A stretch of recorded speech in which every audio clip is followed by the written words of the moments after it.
Oops. Donald Trump is increasingly unstable and unhinged. Anyone who has openly said, as he has, that he would terminate the Constitution of the United States. Liar. Someone who suggests we should terminate the Constitution of the United States. Liar. Should never again stand behind the seal of the President of the United States. Never again. Never again. Never again. Never again. Donald Trump is increasingly unstable and unhinged. I genuinely apologize to start a show off with your ears bleeding from the shrill, nasally voice that will echo through the ages, that being that of Kamala Harris. When was it? It was this morning or last night? I think it was this morning, because that's what I spent the better time of my morning routine doing, was editing this together. I see a clip of Kamala Harris, and just so everybody appreciates which one it was, it's the one on the bottom left. Look at her flicking of the hair, and she's shrieking like a psychotic banshee again. And I'm thinking, it's like, no, it's like I'm going crazy, or I'm hallucinating, that I thought she was wearing a black top when she did that and standing in front of the American flags, multiple of them, not this one. So I'm thinking, like, okay, maybe I missaw, and this is a zoomed in from a telephoto lens, and so you only get one American flag behind her. The amount of times this crazy cackling idiot has said this same line. I saw another montage, they had 9 of them, and they like synced it up better than I did. It's like, she's crazy. Like, this is crazy. Look at how manufactured, how inorganic, how inauthentic, how rehearsed this is. Look at her hand. Never again. Look at it in all of them, except the top left, which you don't see. We should terminate the Constitution of the United States. I need more drugs. Should never again stand behind the seal of the President of the United States. Never again. Never again. Never again. Like, it's ugly. And not because of what Kamala looks like. It's ugly. It's ugly for the eyes, it's ugly for the ears, and it's ugly for the soul. Oh, people, good evening. Desperation. I'm having a bit of a back and forth with someone on Twitter, and who I have got nothing against her. She was on the show, and she says, no, it's rehearsed. There's nothing wrong with that. It's preparation. And I'm sitting there saying, no, there's a difference between preparation and rehearsal. There's a difference between being prepared and rehearsed so that you know the lines. One is based on understanding. The other one is based on memorization. If you understand and you're prepared for the knowledge, you never have to rehearse.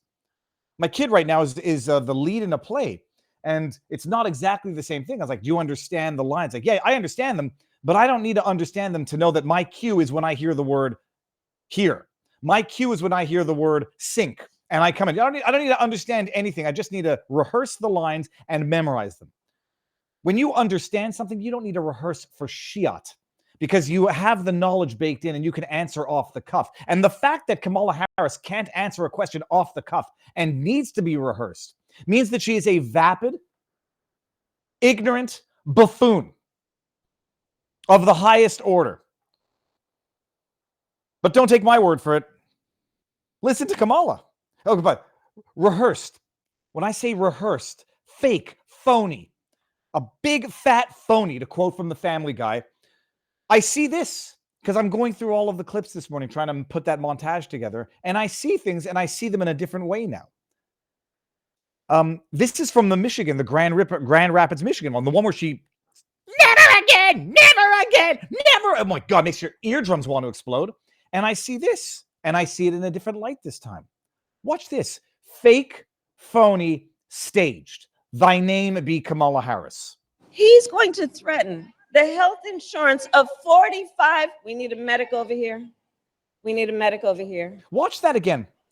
Do you know what the chances of that actually being authentic, organic, and spontaneous are? 0.00479. Let me impress you guys with my ability to memorize numbers.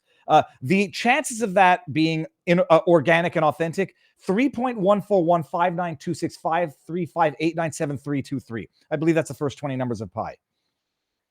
It's fake and phony, and you can see it. She was just waiting for the moment of that speech to deliver it, much like her never again. He's going to threaten the health insurance of 45. We need a medic over here. We need a medic over here. I'm in control. She's in control, people. Let's clear a path. Clear a path. So they can come through, please. Clear path. Oh, is it over? That's it? The medical emergency's over like that? Oh, yeah. I'm so cool. And we got jokes over here. Oh, yeah. I'm cool under pressure. We got jokes. Which accent do I got now? Okay. We're okay. Yeah. We're good. Thank you all. That's it. That's it. Medical emergency's over. Where did she learn it from? Wait until you see Don Trump Jr. at the end. She doesn't just copy from Donald Trump. She copies from Don Trump Jr. This is purely set up by Democrats, and I think they're trying to get out. Medical. This is 8 months ago, just so you know. Okay. Yeah, medical, please. Are they okay? A big, fat, phony copycat is what she's. Let me get to the Don Trump, because this one is truly impeccable. When I tell you, I think she ripped the script from Don Jr.'s speech 5 years ago, 4 years ago. Isn't this? But what's really scary? Hey guys, hey, we need a medic over there. That is authentic. There was a little bit of edge in his voice, not panic, controlled. That's authentic. My goodness, I like this guy. Here, hold on. Here, listen to this. Scary. Hey guys, hey, we need a medic over there. Need a medic? Make a hole. Let's deal with that first, guys. Is someone doing that? Guys, someone on that? Let me make a hole. Guys, can we get a medic in there? Make a hole, please. That is authentic. Want to see big fat phony? One more time. The health insurance of 45. We need a medic over here. Huh? We need a medic over here. I'm filled with anger and irritation and rage, and mostly vomit. Like vomit. Okay. I think that's good enough for the intro. Sorry. There was one more. Actually, I wanted to show this meme before we get going here. This is classic. Elon Musk tweeted this out. Can I see your ID? No, sir, I'm voting today. Hilarious and true. It's funny. It's funny and true. There was one more that Kamala Harris did earlier, and I have to show it. I have to show it. I'm sorry. We're going to get into the better stuff, which is going to be the show and fun stuff. And I got a big announcement for Zachary Apotheker, the Border Patrol agent. This one. I don't know if I had it up. I think I had it up in the backdrop. Hold on one second. Last one, and relevant for tonight's show. When they say the quiet part out loud, loudly, proudly, and mostly loudly, you should listen. Remember, they always say to Trump, when someone tells you who they are, you should trust them. He's holding a rally with a bunch of neo-Nazis at Madison Square Gardens. He knows exactly what he's doing. These idiots just called 20,000 New Yorkers Nazi supporters. The one thing I love about Kamala and the Democrats' stupidity, they don't even learn from their own mistakes. That's how you know you're dealing with idiots. They just had their deplorables moment on steroids. Listen to this. Listen to this. This is Kamala. Again, as I'm listening to old speeches that she gave, this a couple weeks old, you hear things. You hear things new for the first time. Who have all, in one way or another, used the word that he is unfit to be president again and is dangerous. Listen to the report that what his former chairman of the Joint Chiefs of Staff, a general, said about him, that he is fascist. Listen, it's coming. Listen to the crowd. And these are people who were in his administration, who worked closely with him in the Oval Office and the Situation Room. And so I would caution us also, because some people find it humorous what he says. Listen. And think it's just silly, but understand how brutally serious. It is. Well, the courts will take care of that. We'll take care of November. Yes. We'll take care of November. But it is brutally serious. Lock them up. The courts will take care of that. We'll take care of November, whatever that means. She's already announced that they're lawyering up and they'll do what they need to for November. The courts will take care of that. Joe Biden's Department of Justice will take care of locking up Donald Trump, and they'll take care of the November election. Let me just slide this down a little bit. It's irritatingly off center. Sorry I had to do that to you people. I do it because I love you, because I think the world needs to know exactly what is on the ballot. And I'm saying what is on the ballot, not who is on the ballot, because Kamala's not a person. She's a marionette being propped up and jiggled around by the hands of many, many men. Sorry, that was... I didn't script that, but gosh darn it, is that funny. All right, good evening, everybody. Before we get started, I'd like to thank our two sponsors of the evening. One you haven't seen in a while. We're going to get to that one, but we'll start with Be Naked. Talking about being men, people. Be naked. These days, it seems like society wants to turn men into soft, tofu-eating cuddle machines. Testosterone levels are tanking, and the world's pushing this weak, hand-holding agenda. But if you're the kind of guy who'd rather wrestle a bear than sip a soy latte, you need naked organs. I would rather wrestle a bear. My partially torn MCL, however, I'll have to wait a little bit until that heals up before doing it. Be naked.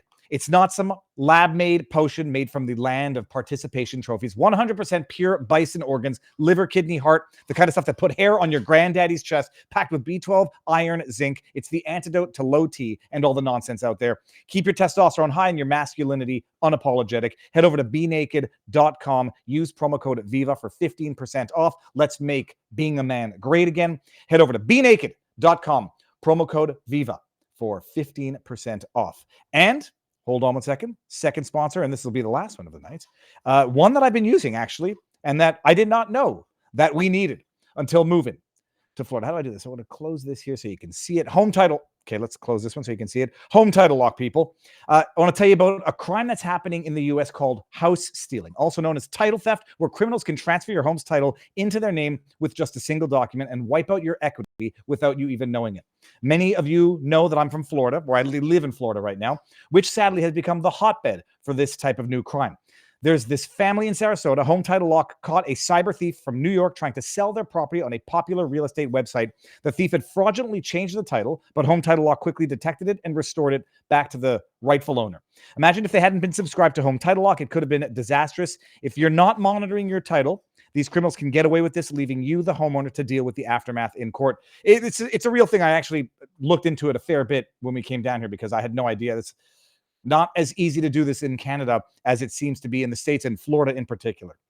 The best way to protect your equity with triple lock protection from our friends at Home Title Lock. Triple lock is 24/7 monitoring, alerts, restoration services. You can get a free 30-day trial and a free title history report when you use promo code VIVA30 at HomeTitleLock.com or use the link in the description. It's in the description there. That is HomeTitleLock.com, promo code VIVA30 for 30 days of protection and a title report for free.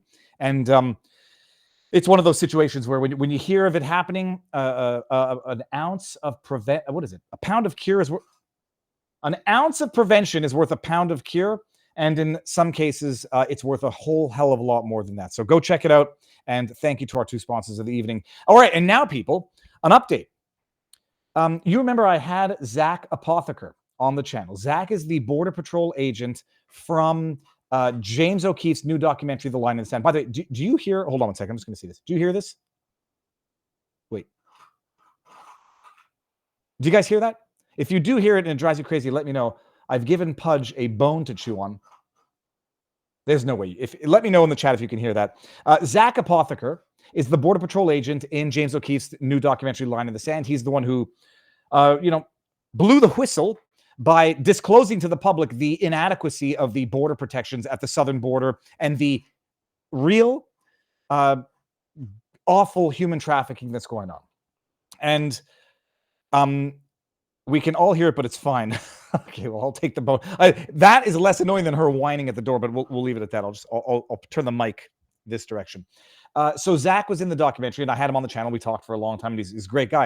And it's like, the hammer is coming down on you. Are you prepared for what's happening?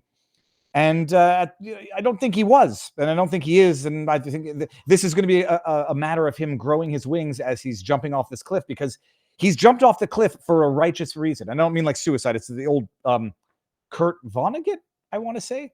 Life is about jumping off cliffs and growing your wings on the way down. I've never forgot that expression since I heard it. So I said, the check is in the mail. They're going to come for you, and they're going to make it. They're either going to fire you and let you battle out in court, or they're going to try to make your life so bloody miserable that it's going to be a case of constructive dismissal. Oh yeah, we're going to take away your gun, which they've done. We're going to relieve you of duty, which they've done. We're going to publicly humiliate you, which they've done. But the check is in the mail for Zach. And I set up a Give Send Go for him.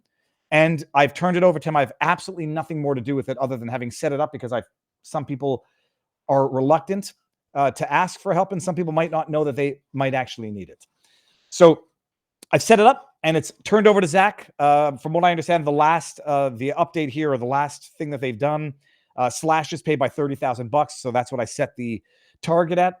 And I said, like, we're living in a world now where the government abuses of the citizens, uses the full force of the purse that they have, which are taxpayer dollars, to wage this war against the citizens, the truth tellers, and the people who reveal the corruption and the insidiousness. And then the people who do this are left high and dry fighting on their own. So I've set it up. I might have to take that bone away from the dog. It's actually distracting me. And I made sure that I was the first person to donate to it so that you all know that it's legit and that there's going to be no risk of scammery with it. So here's the link. And if you can't give, because I understand you can't, share it around, because I think Zach is in for a world of reprisals that are coming sooner than later. All right, people, let me see what's going on in the chat here. I think, not Barnes, I think Trump is speaking tonight. Let's see here. We got over on Rumble, the White Trash Panda. I feel guilty reading some of these usernames. Question for Barnes. My friend in Michigan was at January 6th and is now being charged with felony disturbance for swearing at a cop at the Capitol. Where can he get proper legal representation? Funny you should ask. I see Robert Barnes in the backdrop. When he pops in, we'll get an answer to that question. And before he pops in, or until he pops in, I want to highlight one highlight from the Rogan interview yesterday. On Friday. The Rogan interview is amazing. You want to know why they don't want people humanizing Trump? Because they don't want people seeing that Trump is not just a human, but a damn good human at that. Listen to Trump talk about, I think this is the General Milley clip. I put together a vlog today. If you haven't seen it, go check it out. I'm on CommieTube as well, but share it on Rumble. Viva Fry. When I left, they started shooting our soldiers. But more importantly, what they did is they did that whole thing with, leaving. He shouldn't have left. Number one, should have left from Bagram, because Bagram's this massive base. It's got tremendous acreage around it. Tremendous. It's it was built many years ago. And part of the reason you wouldn't have taken that is because it goes to China. 1 hour from where China makes its nuclear missiles. China. You should have never left Bagram. Number one, they should have left from Bagram. They should have left last. They should have got, we have Americans that are still there. They should have taken all their equipment out. Everything, every plane, every screw should have been taken out, every tent. And I said that. That's when I realized that Milley was a dummy. I said, we're leaving, but I want to get everything out. Sir, it's cheaper to leave it. I said, what do you mean cheaper to leave it? it? Yeah, he said it's cheaper to leave it. That was cheaper. Cheaper. He said it's cheaper. Sir. Not more dangerous. No, what he meant was it's more profitable to leave it. He just said cheaper. I said, I want every plane. I want every tank. I want the goggles. They have night goggles. They have all this stuff that these guys now have. He said, sir, it's cheaper to get out and leave it. I said, so you think it's cheaper to leave a $150 million brand new airplane in there than it is to fly it out with a tank of jet fuel and put it in Pakistan or just fly it directly back? It's cheaper to leave. I said, this guy's nuts. I'm telling you, he was so stupid. He was so unwise. Now, I said that he's not stupid. He's corrupt. And people rightly pointing out in the comment section, that's probably Donald Trump's way of saying it. That this guy is a corrupt, seditious, treasonous dog who thought it was not cheaper to leave the arms there, but beneficial to let them fall into the hands of the wrong people. That way you ensure that you're at a state of perpetual war. And it's better for the military-industrial complex. Now you got to rebuild, buy some more stuff. Here, take it, leave it. Hey, I left my bike got stolen. I get to get a new bike now. It's good. It's good for business. All right, when Barnes gets in here, we're going to get the show going. But that is it. Oh, Barnes is in. Sir, I love it. I'm always in the background. Just don't know when to come in. And I love the fact that on the internet is the only place where I'm taller than you. Robert, so first of all, how goes the battle? Good. Cigar, book, and I have a question about where Trump is giving a speech tonight, because people have been saying making Hitler connections, and it pisses me off. But what do you got? Oh, that's a Liga Privada cigar. The book is a newly released book, co-authored by John Grisham and another. real life stories of people who were wrongfully prosecuted, wrongfully convicted, wrongfully imprisoned. And it gives you sort of a sneak peek into how that comes about, the corruption within the system that leads to wrongful prosecutions. I mean, some of it, like the first case he details, is just, it's so obviously outrageous. It's kind of mind-boggling that the entire legal system could fail, but it's a warning sign of how often it fails because of the collective logic that they so often borrow. That their failure to have skepticism towards one another within the system invites abuse of the system and the railroading of the innocent. But yeah, excellent book. Highly recommend it. Robert, so Trump is speaking at Madison Square Garden. So now I'm putting you on the spot because I don't know if you know the history to this. My father gave me a bit of the history as to why they're saying that, this is reminiscent of a Hitler rally or a neo-Nazi rally. Apparently, there was a rally by New Yorkers in support of Hitler back in 1939 at the Madison Square Gardens, but context was a little different. Are you familiar with that history? Well, I mean, it's you could say that about any forum, right? I mean, there's not a major forum in America that's been around a while that hasn't been used by every single political group known to man, right? It'd be like saying that you can't speak at a certain forum because the Klan once used it. I mean, it's illogical. The Madison Square Garden, one of our most famous venues. So, trying to make the comparison to the 30s is just idiotic. It's designed to scare the Democratic base, but it's not going to matter. And it's not who they need to reach to. So historically, it's an illiterate comparison because you could say that about quite literally almost any venue of any history throughout. I mean, it's not like it's distinctively known for that. It's Madison Square Garden. It's the place you go. It's where the New York Knicks play, New York Islanders play. It's where you get some of the greatest concerts. It's almost designed for maximum. I saw U2 perform there years ago. A wonderful place to watch basketball and hockey, but also a wonderful place to catch a concert. It's just a world famous venue. So the fact that it's been used by every political group known to man, Communist Party has used the Madison Square Garden before. Does that mean if you use the Madison Square Garden, you're now in an homage to the communists? I mean, it's just one of the dumbest points you could possibly make. Like they have gone full hog with the Hitler fascist dictator comparison. Now it's funny. I mean, they just don't know the script is dead. I mean, whoever's writing the simulation, they must have got them from Disney and Marvel's and Star Wars and Star Trek's most recent writers, because it's not just that they're ideological; it's that they're idiots. They're bad writers. People like the Scottish or maybe he's English. No, I think he's Scottish. Critical Drinker, Nerderotic, Geeks and Gamers, that whole cultural crowd. I asked them on Friday Night Tights a couple of weeks back. It's like, do you think the bad writing isn't just because of ideology, but rather these are bad writers who couldn't get a real job, so they use ideology to disguise the fact that they can't write in order to get a job? And I think, it's how Kamala Harris is where she's at.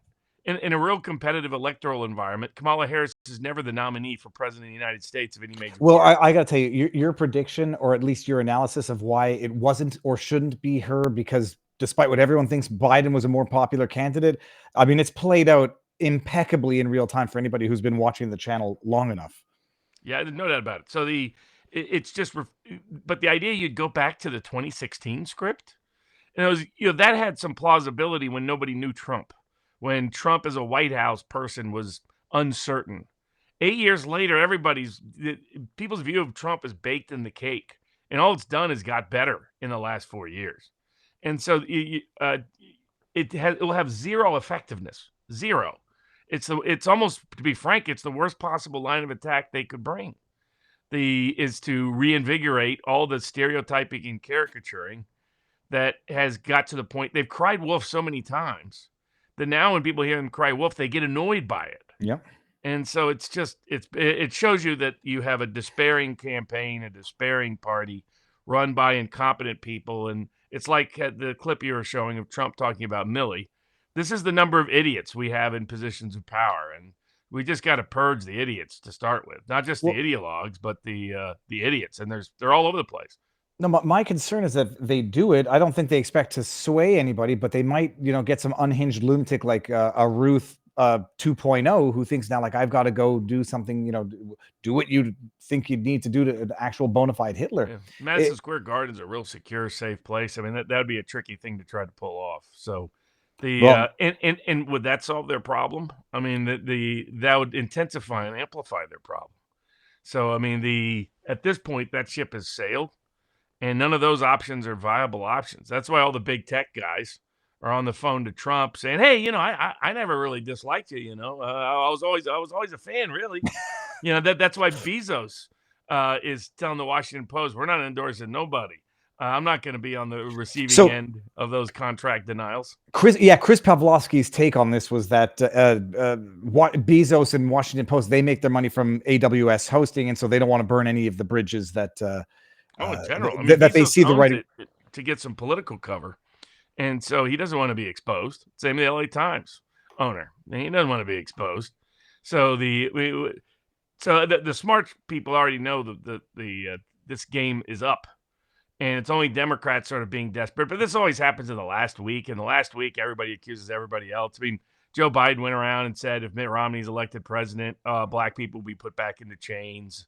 I mean, you always get insane rhetoric at this point, but it shows the political ineptitude, that your closing argument is this weak, that it's an 8-year-old script that's like a bad rerun.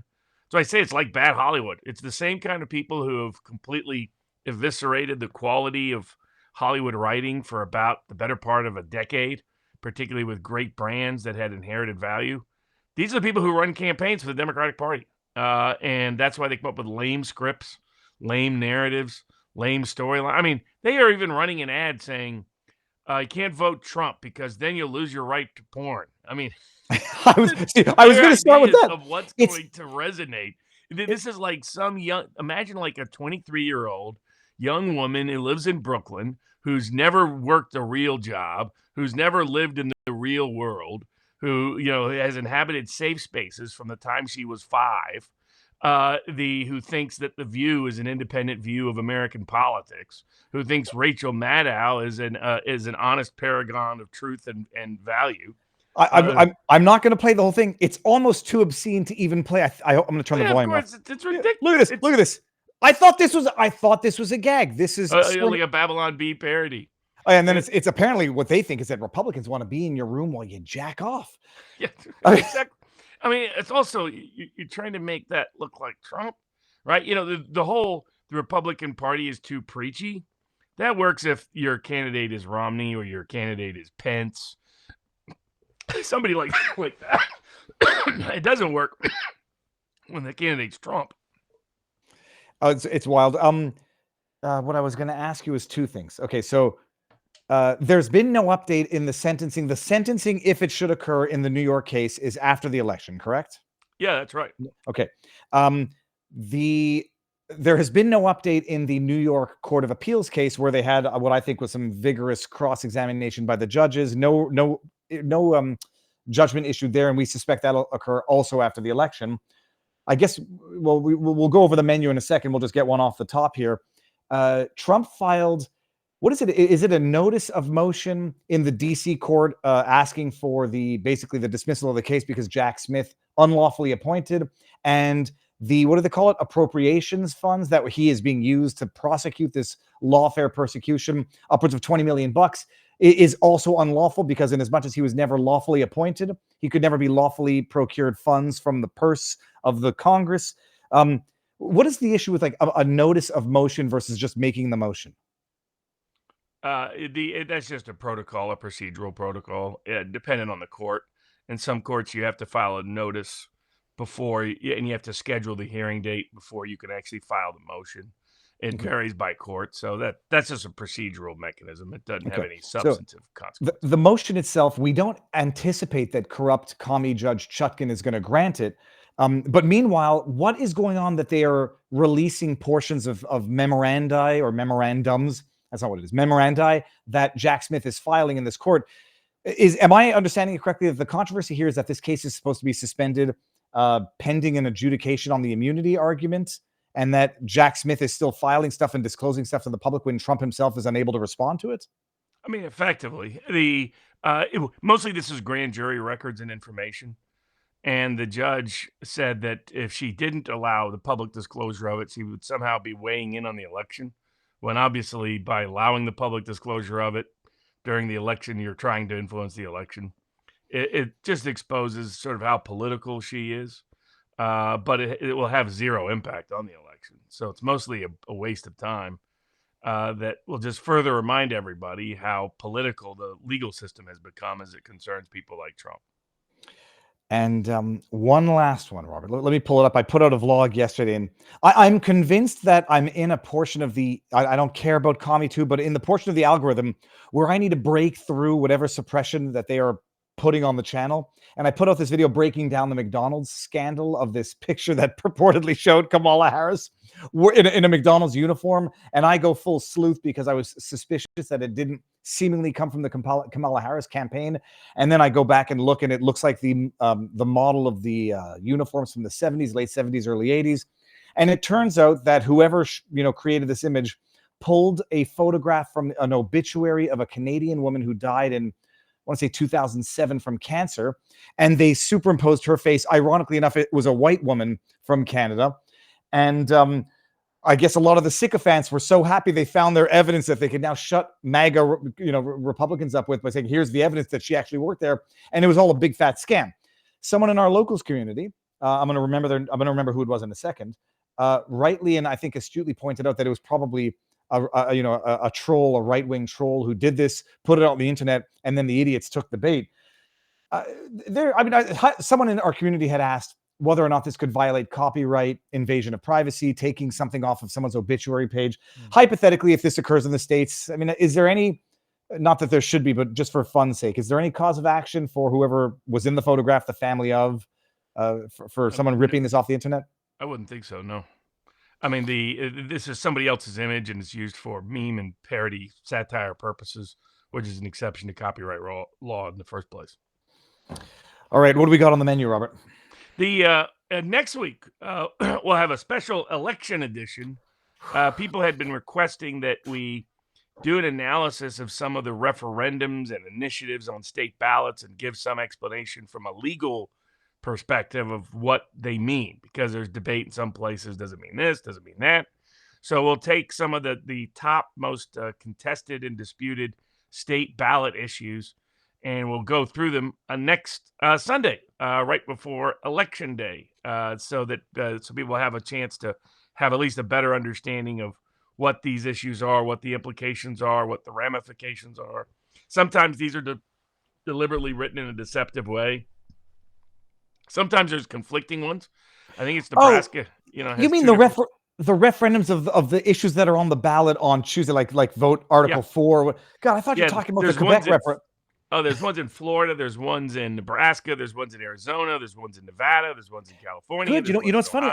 I was talking about the one in Florida with my kid, my oldest daughter, like in terms of the marijuana one and the abortion one, where Robert, I went and read them, and I still don't understand what the hell they're asking for on them. Exactly. So we read them. It's like, well, would you want to vote yes or no? It's like, I don't know, honey. I have to go. And that's what a lot of other people are doing. So I figured we would next Sunday. We'll take apart some of the more big ones, do a deeper dive into them to give some legal analysis of what the actual impact or ramification is, since it's not always apparent.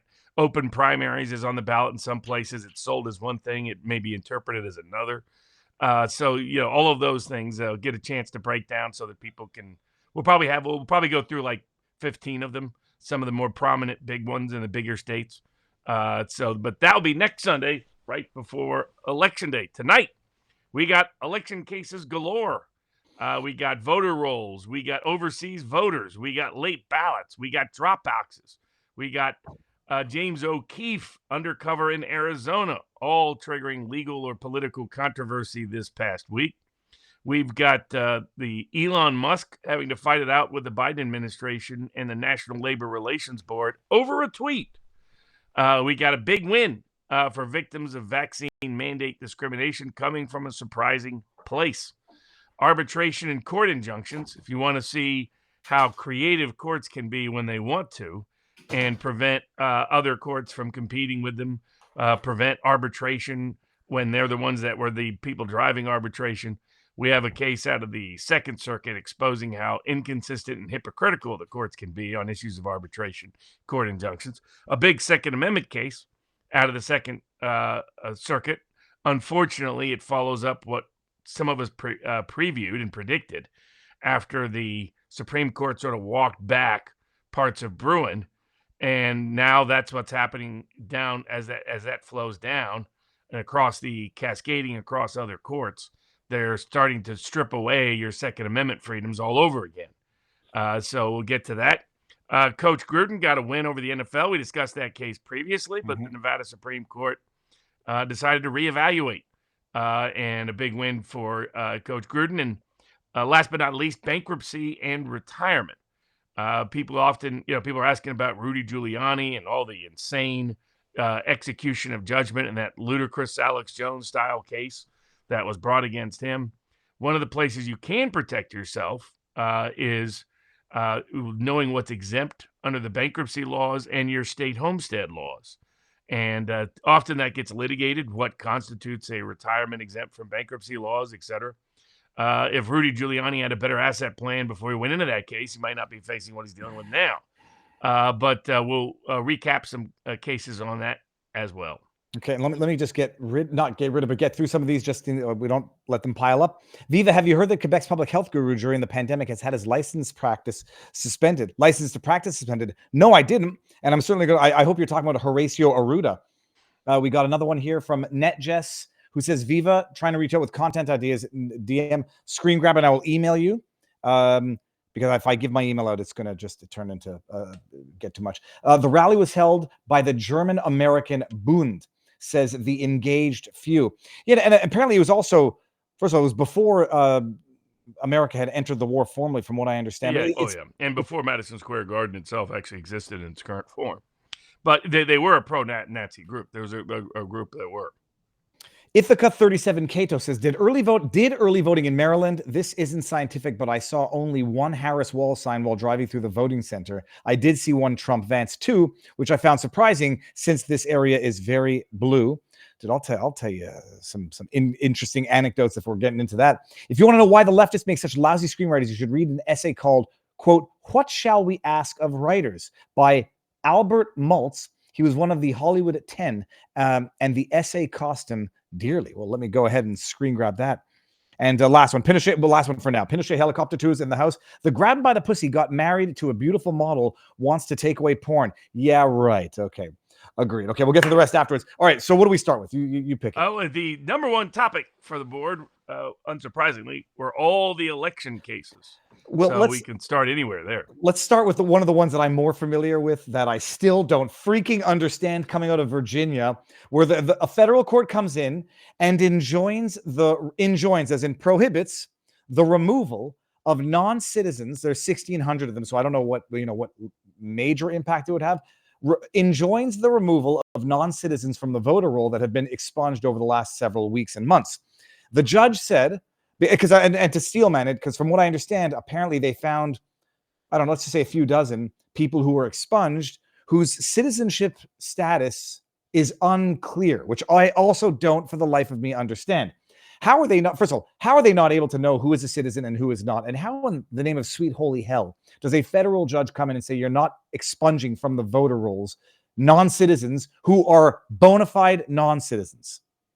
The key is there's a procedure in place under federal law to preclude states within 90 days of an election from doing any systematic purge of voter rolls. So if you're going to remove people from the voter rolls within the 90-day time frame, it's supposed to be an individualized analysis consistent with state law. And so the part of the voter roll purge that took place outside the 90-day window is not being contested, challenged, or reversed. Only the one that is within the 90-day window, which is far fewer voters. Okay, which means that they don't have enough time because it's within 90 days to, if it was done erroneously, to retract. Or that's the concern. They're allowed to do any individualized review. So it's just no systematic. This is designed to deal with people who flag something and just remove everybody without doing any deep dive into the individual that's on the voter rolls. It's to avoid those issues popping up right on the eve of the election. The nature that the decision is not nearly as impactful as Youngkin and others made it out to be, and that this was just smart politics by Youngkin and conservatives and Republicans. And Biden took the bait. That the goal was, let's purge some names that we're pretty confident are not citizens, and do it in such a way that we get the Biden administration to sue us, so that it becomes front page news across that they're the suing state. that they're suing to keep non-citizens on the voter rolls. And if Exactly. I understand correctly now, is it 1,600 within the 90 days, which is obviously not going to be determinative on the election? Well, in fact, you dig into the court's order, and the court's order says you can still remove anybody that's not qualified. You just need to make sure it's an individualized review, not a systematic review. Mm-hmm. That's literally it. So the nature of the decision is not that big at all.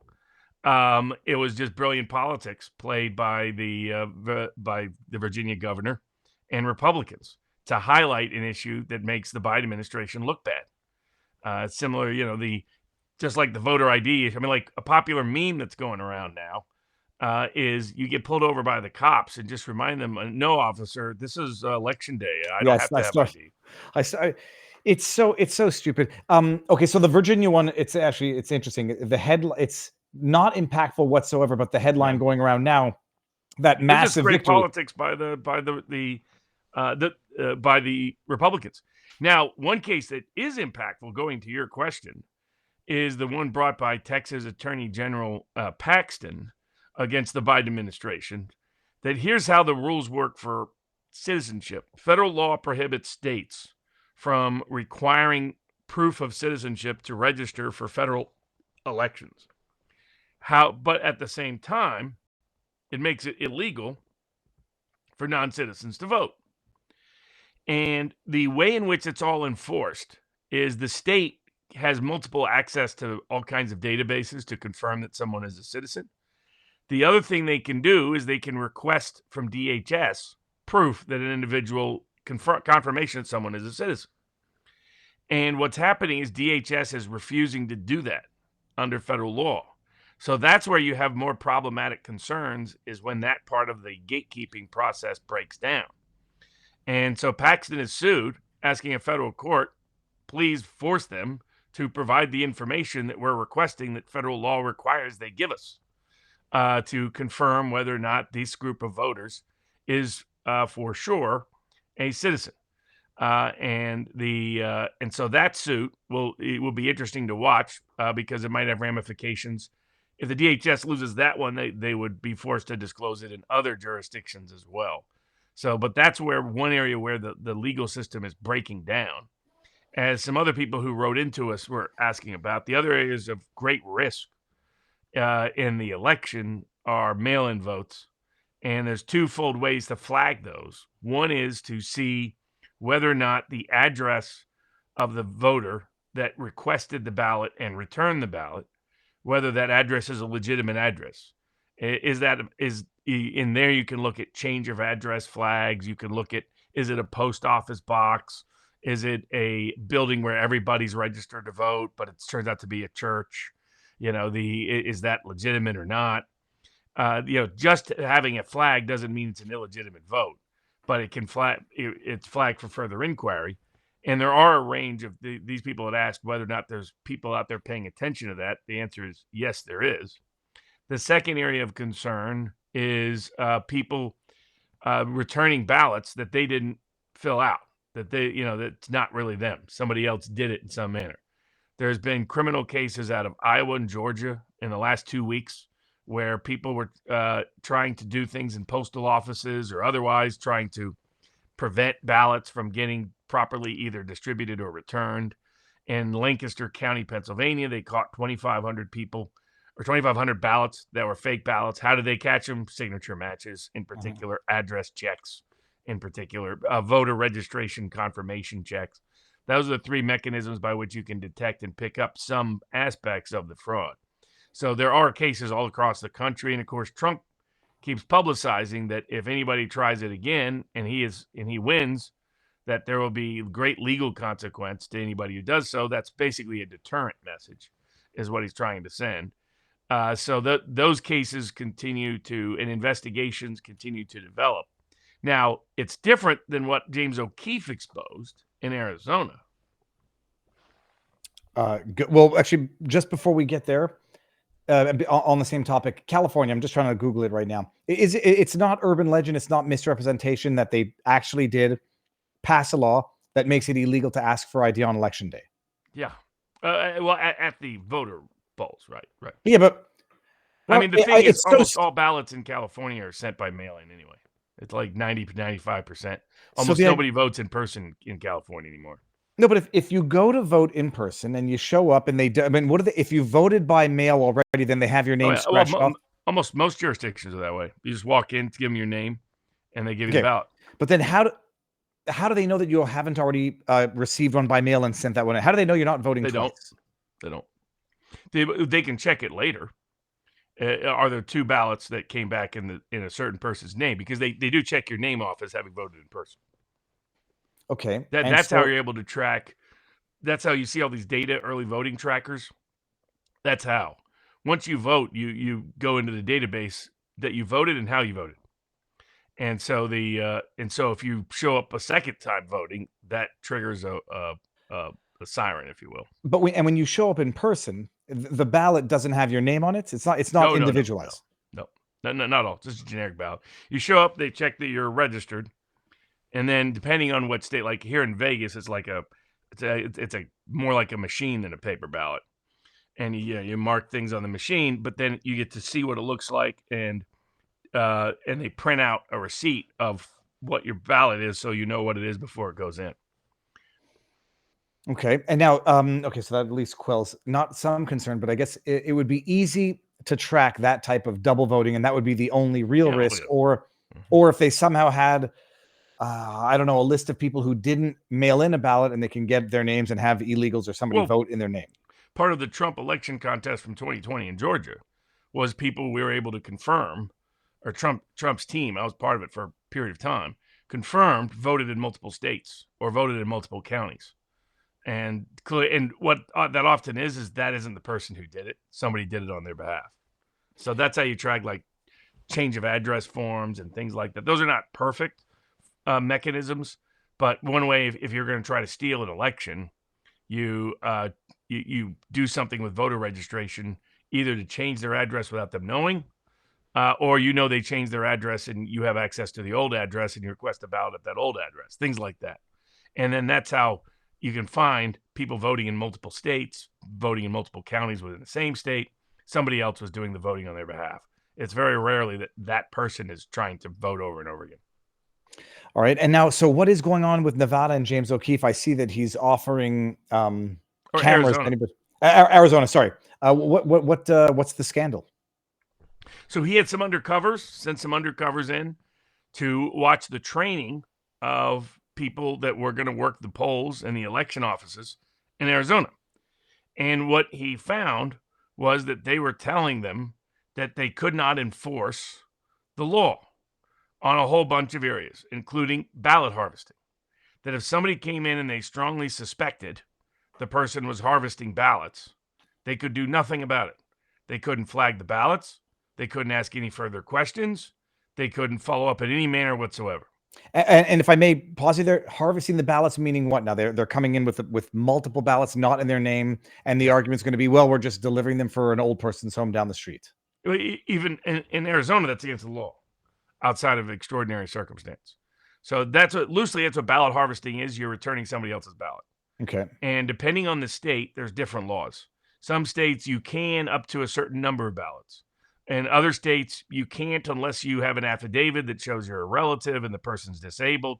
That was one of the issues that got litigated in Ohio concerning drop boxes recently.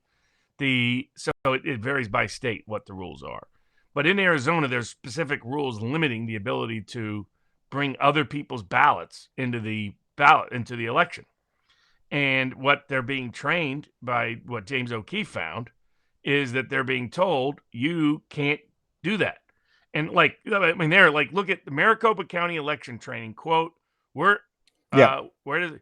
we're not any type of law enforcement. We're not any type of law enforcement. I'm just what a are they Canadian doing then? No, but I'm a Canadian schnook, so then they're not verifying elections or supervising elections whatsoever. They may as well just leave and go home.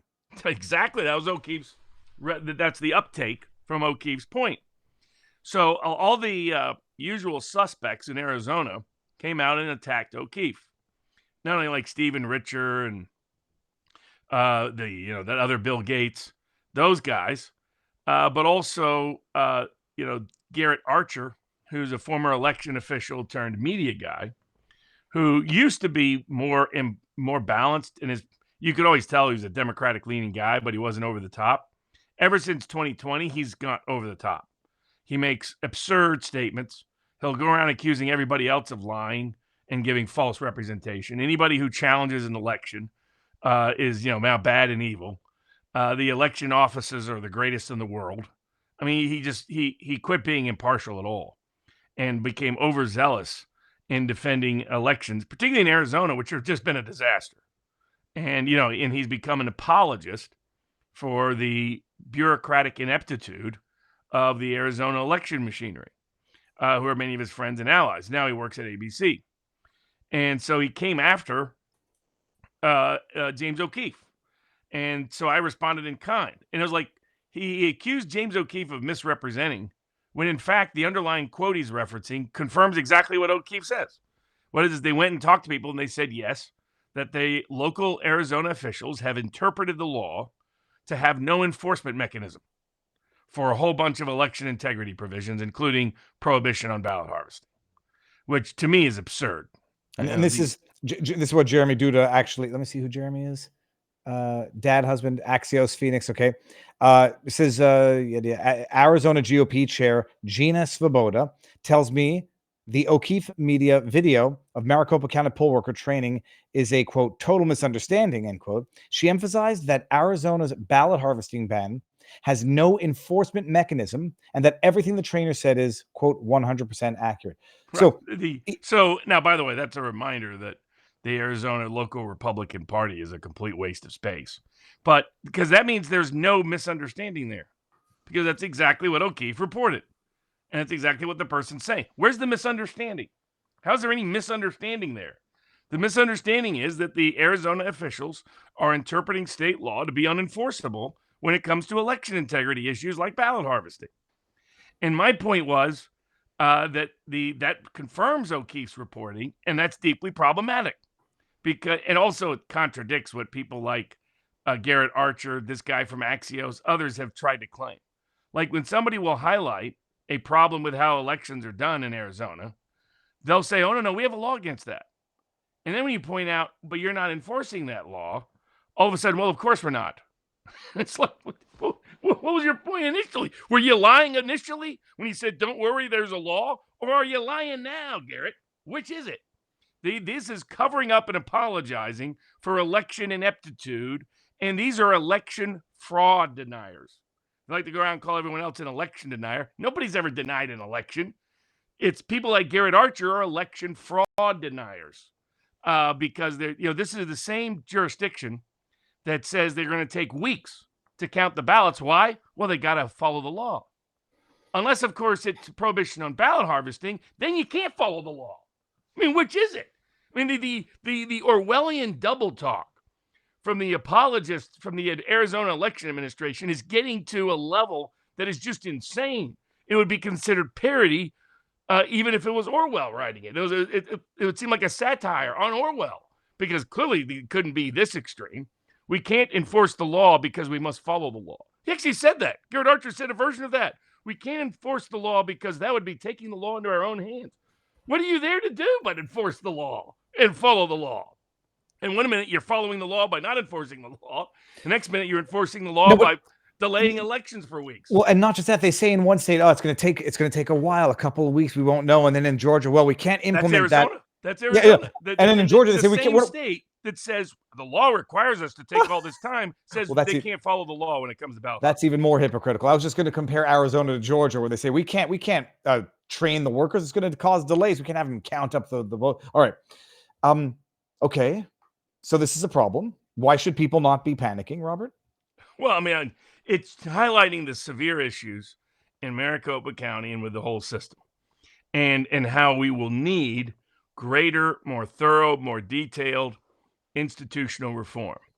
It's the main reason I engaged in this, aside from exposing the hypocrisy of the Arizona election fraud deniers, was to defend the good investigative work being done by James O'Keefe, who's documenting, look at these huge flaws in our system.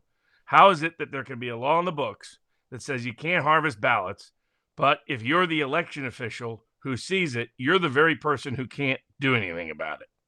You can't even flag the ballot. I mean, that's a huge problem.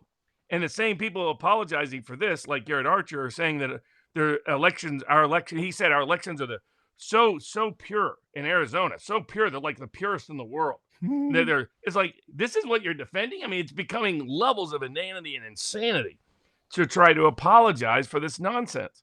And it proves further substantiation there needs to be radical reform and remedy in terms of how our elections are conducted at a nationwide level. That, Attorney General Paxton has to sue the federal government just to do its job to determine whether illegals are on the rolls. It's not complicated. It's in-person, exceptions aside, 2 pieces of ID, paper ballots, period. That's what they do in Canada. That's simple. If it can work in Comida, if it can work in France, if it can work in all around the world, it can work in the United States of America. Well, the irony is the only place now where it's not working is British Columbia, but I think they're using Dominion. I think they're using electronic voting there. So of course they are. Robert, I mean, was it Trump that was going into? It was somebody that was going into all these complicated machines that just go on forever. Yeah. On Rogan, piece of paper. It's not complicated. It's easy. Make it simple. Make it basic, like it always used to be. Speaking of trying to pad the rolls, the state of Michigan and other states are trying to pad the rolls with overseas voters. That case also went to court this week. Okay, hold on. Let me get through these super chats before they disappear. How many months to know the U.S. election says not a banned account? I think we'll know the night of. Touch wood, make it true. Then we got not a banned account. How much anti-Semitism would Trump's election bring? None. I mean, how could it bring? Oh, I see the accusations of Zionism for Trump. Okay, don't worry about that. Thank you. Hold on, bringing it down because these don't pop up in studio. How many Trump votes are being switched to Harris? Fritz Vaughn. It's not the same Madison Square Gardens that the Nazis were using. This one didn't open until 1968. The previous message was The previous one at Madison Square Gardens was 17 blocks up on 8th Avenue. All right, thank you very much. And then we got Flex Honcho. Check out Patrick Bet-David's interview of a voting machine hacker. Very interesting and frightening. Yeah, no, we talked about that when they had their whatever they want to call it, VidCon or VillageCon. In Vegas, they have the hacking event, and they were determining vulnerabilities with 2024 electronic voting that could not be remedied. There was not enough time to remedy these before the election. All right, sorry. Now back to Michigan. What's going on in Michigan? So in a bunch of states, so what happened was, as Democrats got nervous about the results, where they have control over the state election machinery, where they control the secretaries of state, and those people don't have the degree of control some people think. They don't control the counting of the ballots, the reporting, all that's done at the local level. What they do control is what guidelines they give as to who can register to vote, voter rolls, how you're supposed to conduct the election, and advice to the local election officials, etc. So that's where you want to monitor their activities.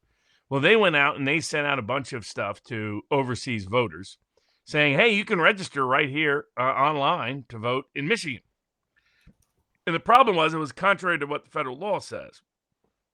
Federal law provides for overseas voters to register to vote, quote, where they were qualified to vote in the last place of domicile before leaving the U.S.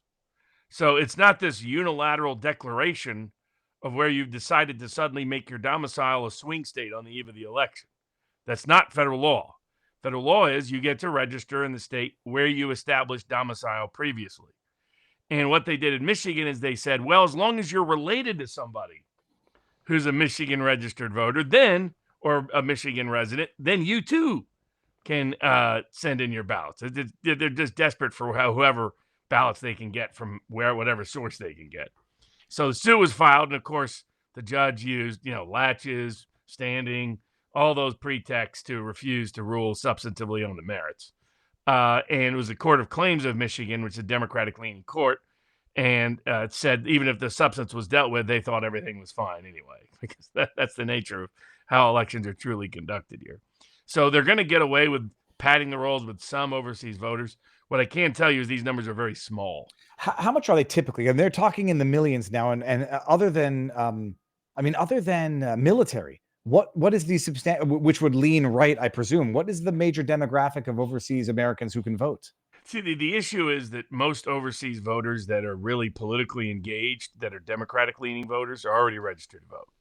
The ones that are not reliable Democratic voters, as they're probably going to find out the hard way.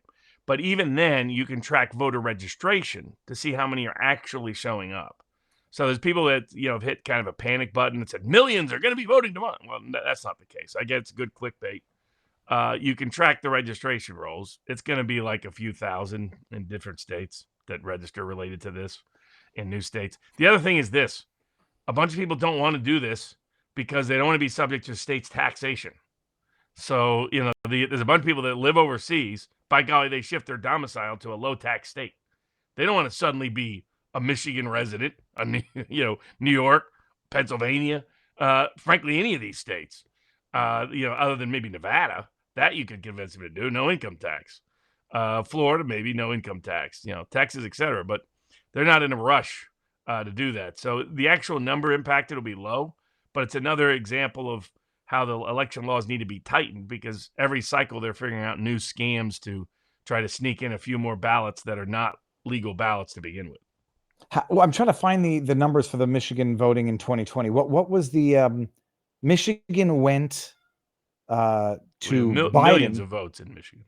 What was the difference? Well, not that the differential is going to make much of a difference, but the difference in Michigan was bigger than it was in the other states. It wasn't big, but Wisconsin, Pennsylvania, Arizona, Georgia, but particularly Wisconsin, Georgia, and Arizona were the real tight ones, where you got 20, 30,000 votes deciding the winner between all three combined. Who I didn't check the markets for this, but you're obviously picking Trump to win Michigan this time around. Yeah, well, I got all the recommended bets up at sportspicks.locals.com, all the betting markets. Basically for $50, you can get all the picks for the election. It's Senate picks, House picks, state picks, margin of victory picks. You name it. Just go to sportspicks.locals.com.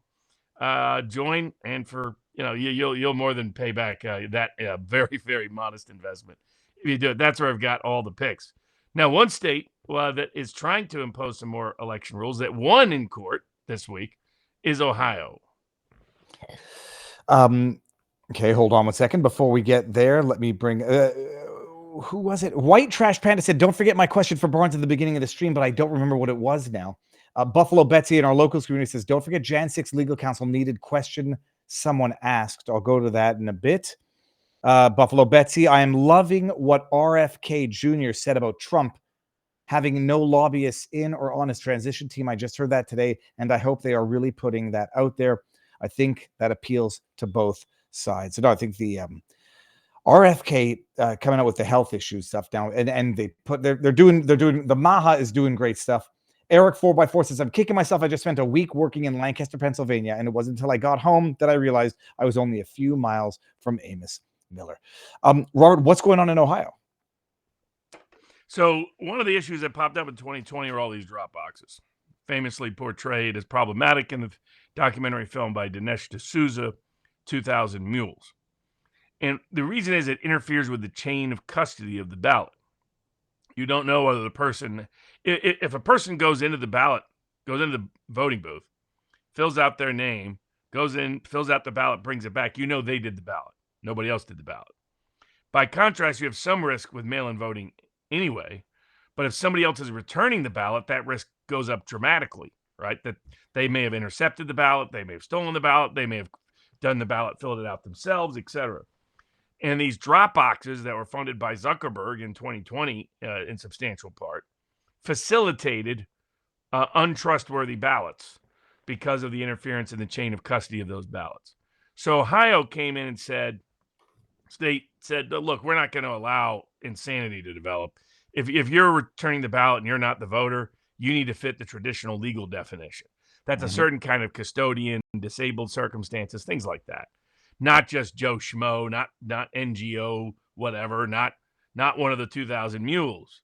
And the Ohio court agreed and said that it's too late in the election to try to unsettle it now, and that it wasn't clear that this contradicted the existing law. The Democrats on the court bitterly dissented. If you want to see how complete garbage standing is, watch Republican judges find no standing in cases where the Democrats are suing, and the same courts. The Democrat judges will object and complain. Then when Republicans sue, it will be the Democratic judges saying there's no standing, no grounds to sue, laches, mootness, ripeness, all the rest. And the Republican judges will complain. It shows how complete garbage the doctrine of standing is. It's not a legally sincere doctrine. It's a made-up fiction. But at least in this point, the consequence of that is that Ohio election law will actually enforce a more higher integrity. And the reason why that impacts the whole country is if we see unusual election results in similar areas demographically, that the only difference between those areas is the election laws governing those areas, then it can highlight potential dubious ballots. That's why you want the standards to be such. You want the best standards in as many places as possible, because then you can contrast jurisdictions where those standards are not present with where they are present to see if any consequence flows from it. It's also a deterrent to fraud because people know that are aware of it. They're like, if we're going to try to get away with stealing ballots, we got to do so in such a way it isn't obvious, given the county across the river in the other state doesn't allow these methods and mechanisms, and that people will flag the difference. So so net effect, good ruling and the policy impact, but bogus legal way to get there. The question I had, we played the video 2 weeks ago, that old woman who had no idea where she was holding a pen, and someone's telling her, you're going to vote for the first black woman. What is the, I was asked the stupid question, what's the law? Like, the woman doing it was making sure that the woman had the pen in her hand, even though she was controlling her hand. Is it, unless you're, what's the word, in some form of declared state of invalidity, do you need to be holding the pen? When does it get illegal? Yeah, I mean, that depends entirely by state, is the short answer. All right. Because some states you got strict rules, and some states you got liberal rules, and some states they're enforcing the rules, and some states they're not. Okay, now, we stayed for too long on CommuTube, so we're going to bring this over to YouTube. We're going to bring it over to Rumble. The big case on election law that came down this week, and unlike some of those earlier cases, it is a big white pill for what's coming in the future for elections in America. Big ruling out of the Fifth Circuit Court of Appeals. Okay, now hold on. Before we even get there, and I forget to do this every single time. People, the new merch is up, and I think there might still be time to get it, but you can get it if you don't get it delivered before the election. You could certainly get it and give it to somebody after the election. Friends, don't let friends vote Democrat. Bada bing, bada boom, and you can get some fight. Viva Fry for merch, and vivabarneslaw.locals.com, which is where we're not going there yet. We're going to Rumble in the interim. Let me bring this here. And Locals, the link is there. The link is here. Go. We're going to end it on CommuTube, and it's going to end us also on Twitter, which is not a commie platform, but we're going to Rumble and vivabarneslaw.locals.com. Where we'll be discussing Elon Musk. Oh, yes. Okay, done now. Boom. Okay, so what's the white pill election case, Robert, while I go and shut down the stream on YouTube? Sure. So one of the big questions has been, does election day mean election day? Or does it mean election days, election weeks, election months? And the issue is, it arose actually out of Mississippi, getting up to the Fifth Circuit, is you have all these jurisdictions that in 2020 allowed ballots to be received after the close of the polls on election day. This was the great complaint about all the ballots that showed up in Pennsylvania and Michigan, Wisconsin, the bringing in the ballots they're pulling out from underneath the desk in Georgia. A lot of questions about when were those ballots properly received, when were they properly counted. Georgia famously kept counting 99.9% of the ballots for like two weeks, it seemed. It was like, hold on a second. How's there another 0.1%? How's there another 0.1%? So some of those issues are made more problematic by the ability to have a ballot counted, like in Nevada, like in California, like in Mississippi, like in some other states, even if it is not received by the election official until days and days after the election. So long as it was post-dated prior to election day? Yes, but as the court pointed out, under federal postal rules, you can retract anything you've sent in the mail. They can send it back to you, and then you can put it back in the mail again, and it still have the prior postmark date. So they're like, there's actually no guarantee that the person's even voting before election day merely because it's postmarked by or before election day. So that's where a lot of and then of course you have the concern of postal workers who just backdating postal dates. Well, I mean, again, they're finding rogue postal workers in Pennsylvania, rogue postal workers in Georgia, other places. You can't, I mean, again, the union that represents postal workers has endorsed the Harris campaign for president. And hold on, I'm not going crazy. There was a scandal of a whistleblower back in 2020 who said he was ordered to backdate ballots that were received that they were stamping afterwards, and then the person retracted the statement. I remember this leading to a lawsuit. They were put under massive pressure. James O'Keefe talked to them for a period of time. That's right. That but there's just no guarantee of it, given as long as you're allowed to receive ballots after election day, you open the door to fraudulent ballots. In other words, ballots that were not, in fact, filled out by election day. And so the issue goes, does that violate the law? So the U.S. Constitution has two provisions for determining when an election can take place: the Electors Clause and the Elections Clause. Both of them give to Congress the power to determine when an election can be done. And for those unfamiliar with the history, we didn't used to have ballots. People used to go and vote in person, raise their hand. That we went to the secret ballot. The official narrative is we did this to prevent the chaos and da-da-da. No, we didn't. We did it to screw over populist political machines and immigrant political machines because they were handing out ballots that people could go and put in rather than having to fill it out otherwise. Also, once the state had a monopoly on a ballot, they would use it as an excuse to decide who has to go in or not on a ballot, as we've seen in all the crazy Robert Kennedy cases this year. 1 minute excluding him, next minute forcing him on the ballot against his own will. So that's really what the scam was. But the broader history is that we always had an election day, and that throughout from 1800 through 1880, there have been various efforts by jurisdictions to maneuver around the rules. In fact, all the way through the 1990s, where you could actually have election day be different than when Congress said it. So what Congress did is they said, we're not going to have any of this. There has to be one election day.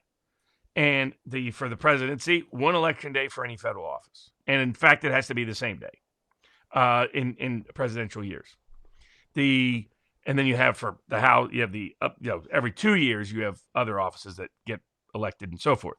But it has to be just one election day. Now, how do you allow early voting? They said that election day is when the ballot is received. So as long as you're voting before then, that can be part of election day. Doesn't make sense to a lot of people, but it's how the courts came up with the excuse. They said all that mattered is the ballot has to be received by the day designated by Congress. But these ballots are not being received by the day denominated by Congress. So the Fifth Circuit Court of Appeals came in and said, well, that's illegal. That violates the U.S. Constitution and federal law. The Constitution, because it gives to Congress that power, and they're trying to usurp it at the state level, that you've got to return the ballot by the close of the polls, and note by the close of the polls, not postmarked that day so they can show up after midnight like it did in Pennsylvania, like it did in Michigan, like it did in Wisconsin, where they saw the trucks coming in with the ballots in the back. It has to be received before the close of the polls, which Florida's rules and others reflect this, and they don't have problems counting ballots or anything else. So what it means is this federal court has ruled not only Mississippi's rules are illegal and unconstitutional, so are Nevada's, so are California's. Now, they're not enforcing it for this election because they don't like to interrupt an election. But it won't change the fact that any ballots received after Election Day, now there's federal appellate precedent saying those ballots can't be counted because it violates federal law to allow them to be counted. I'm not going crazy. I was trying to find news from 2020.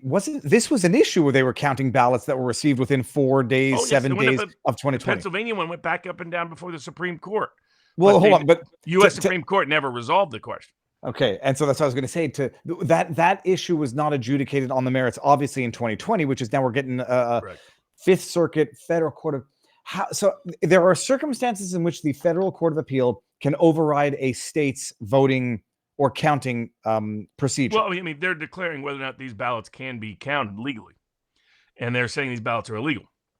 Now, what happens to that in terms of enforcement is an open question. But in my view, it means every candidate in any state where they try to count ballots after not received by the close of the polls has grounds to petition the court to require the local election officials to set those ballots aside. Say, look, if any of those ballots come in, even if state law allows it, put them aside, don't count them yet, because we believe they're all illegal ballots. And maybe it won't matter. Maybe the election will be so determinative that all of the ballots, even if they voted for the same candidate, couldn't change the outcome.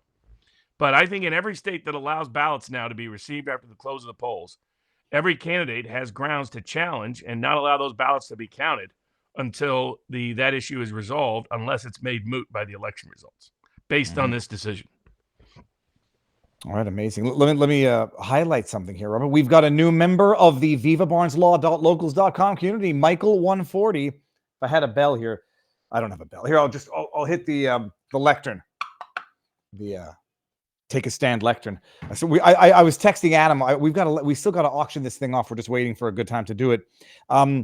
Becky S says, is there a good guide for voting for Missouri judges? We talk about this. Well, there's a member of our community that sort of wants to put together some sort of AI generated aggregating results for judges. Basically, you have to find a way to develop the investment funds for that to work, and it'll be something for the next cycle to do. Yeah. My cheap shortcut is look at their legal history. In other words, what have they done as a lawyer? So have they worked on the criminal defense side? Have they sued the government? Have they done civil rights work? Have they done constitutional work? Did they do local practice representing a wide range of ordinary people and small businesses? Or have they spent their life working for the government and big corporations like most judges? So, if you have no other information, vote against the corporate lawyer, vote against the government status lawyer, vote for the lawyer that has neither of those backgrounds, if that's the only information you have access to. All right. And now I didn't understand it was a question. The White Trash Panda says, my question was where to send my friend for Jan 6 related legal representation. I don't know, to be honest with you. I know some people who are handling it, but I don't know if they're still handling it. Yeah, Norm Pattis was handling it. I don't know what he's up to now. Brad Geyer was former feds that I work with on all my Pennsylvania cases, but I don't know if he's taken more cases. I mean, they can email me and I can see if I can do something. And I'll reach out, see if anybody's able to handle those. Ribo94 says, are you going to review the Fifth Circuit federal court ruling and the dates received on ballots? Yep, just done. So that is a big white pill where people got to get their votes in beforehand and make sure they're received if they want to avoid any potential problems. I mean, that's what they learned in Arizona, that was that if you waited till election day, like they did in 2020, if they did that again in 2022, what could happen is they could squirrel around and people would, not get their vote in. That's why this time around, Republicans wisely chose mostly in-person early voting. In some states like Pennsylvania, the only thing that's really available is mail. So you had more people mail in their ballots, though there's still some Republican skepticism about that. But where it's available, I always encourage in-person early voting is the best way to do it. So you don't have to worry about something going squirrely on election day. I had one more question, and I don't think I'm going to remember what it was. Yes, it was this. I bet on Arizona going to Republicans. What can people do to make sure that justice is done and Kari Lake gets elected over Ruben Gallego in Arizona? Like, are they early voting? Has it started in Arizona? Oh, yeah. Okay. What are the numbers like coming out of Arizona? Real Republican leaning so far. We'll see how much because a lot more people voted early this time. Okay. So you don't know what that means for the ultimate turnout. There's different tea leaves that you can read. I will be on tomorrow at 2 p.m. Eastern time. Actually, I even sent you ignore the first link. Look at the second link. I'll be on at 2 p.m. Eastern time tomorrow with Richard Barris, People's Pundit Daily. What are the odds? On Rumble, also on YouTube, locals, other places. And we're going to be breaking down all the election news and information, latest polling information, latest data information, latest early voting information. But if you want accurate polling, Richard has been willing to sponsor what's called a public polling project, in which all he asks for is for people to cover he receives no profit out of any of it, just defer some of the cost so that he's not going broke doing polling for the public to get them accurate information. So the public polling project is a great way to support it. Maybe you got $1, maybe you got $50, whatever it is. If you want accurate information, or you want other people at least to have accurate information, including candidates, including political organizations, including PACs, including news sources, etc., about what public opinion really is, best way to support it is Richard Barris's public polling project at the Big Data Company. I'm trying to find the link. Did you send it to me by email? I sent it to you. Through the Rumble. Well, holy cows! I didn't even know if I could. Wait a minute. There's a private chat right there. Check this out. Okay, hold on. Let me bring it up. I had no idea. I'm sitting there looking through my emails. Yeah, the okay, second one. The first one is the link to this by accident. Big data poll has to be the right one. Big data poll.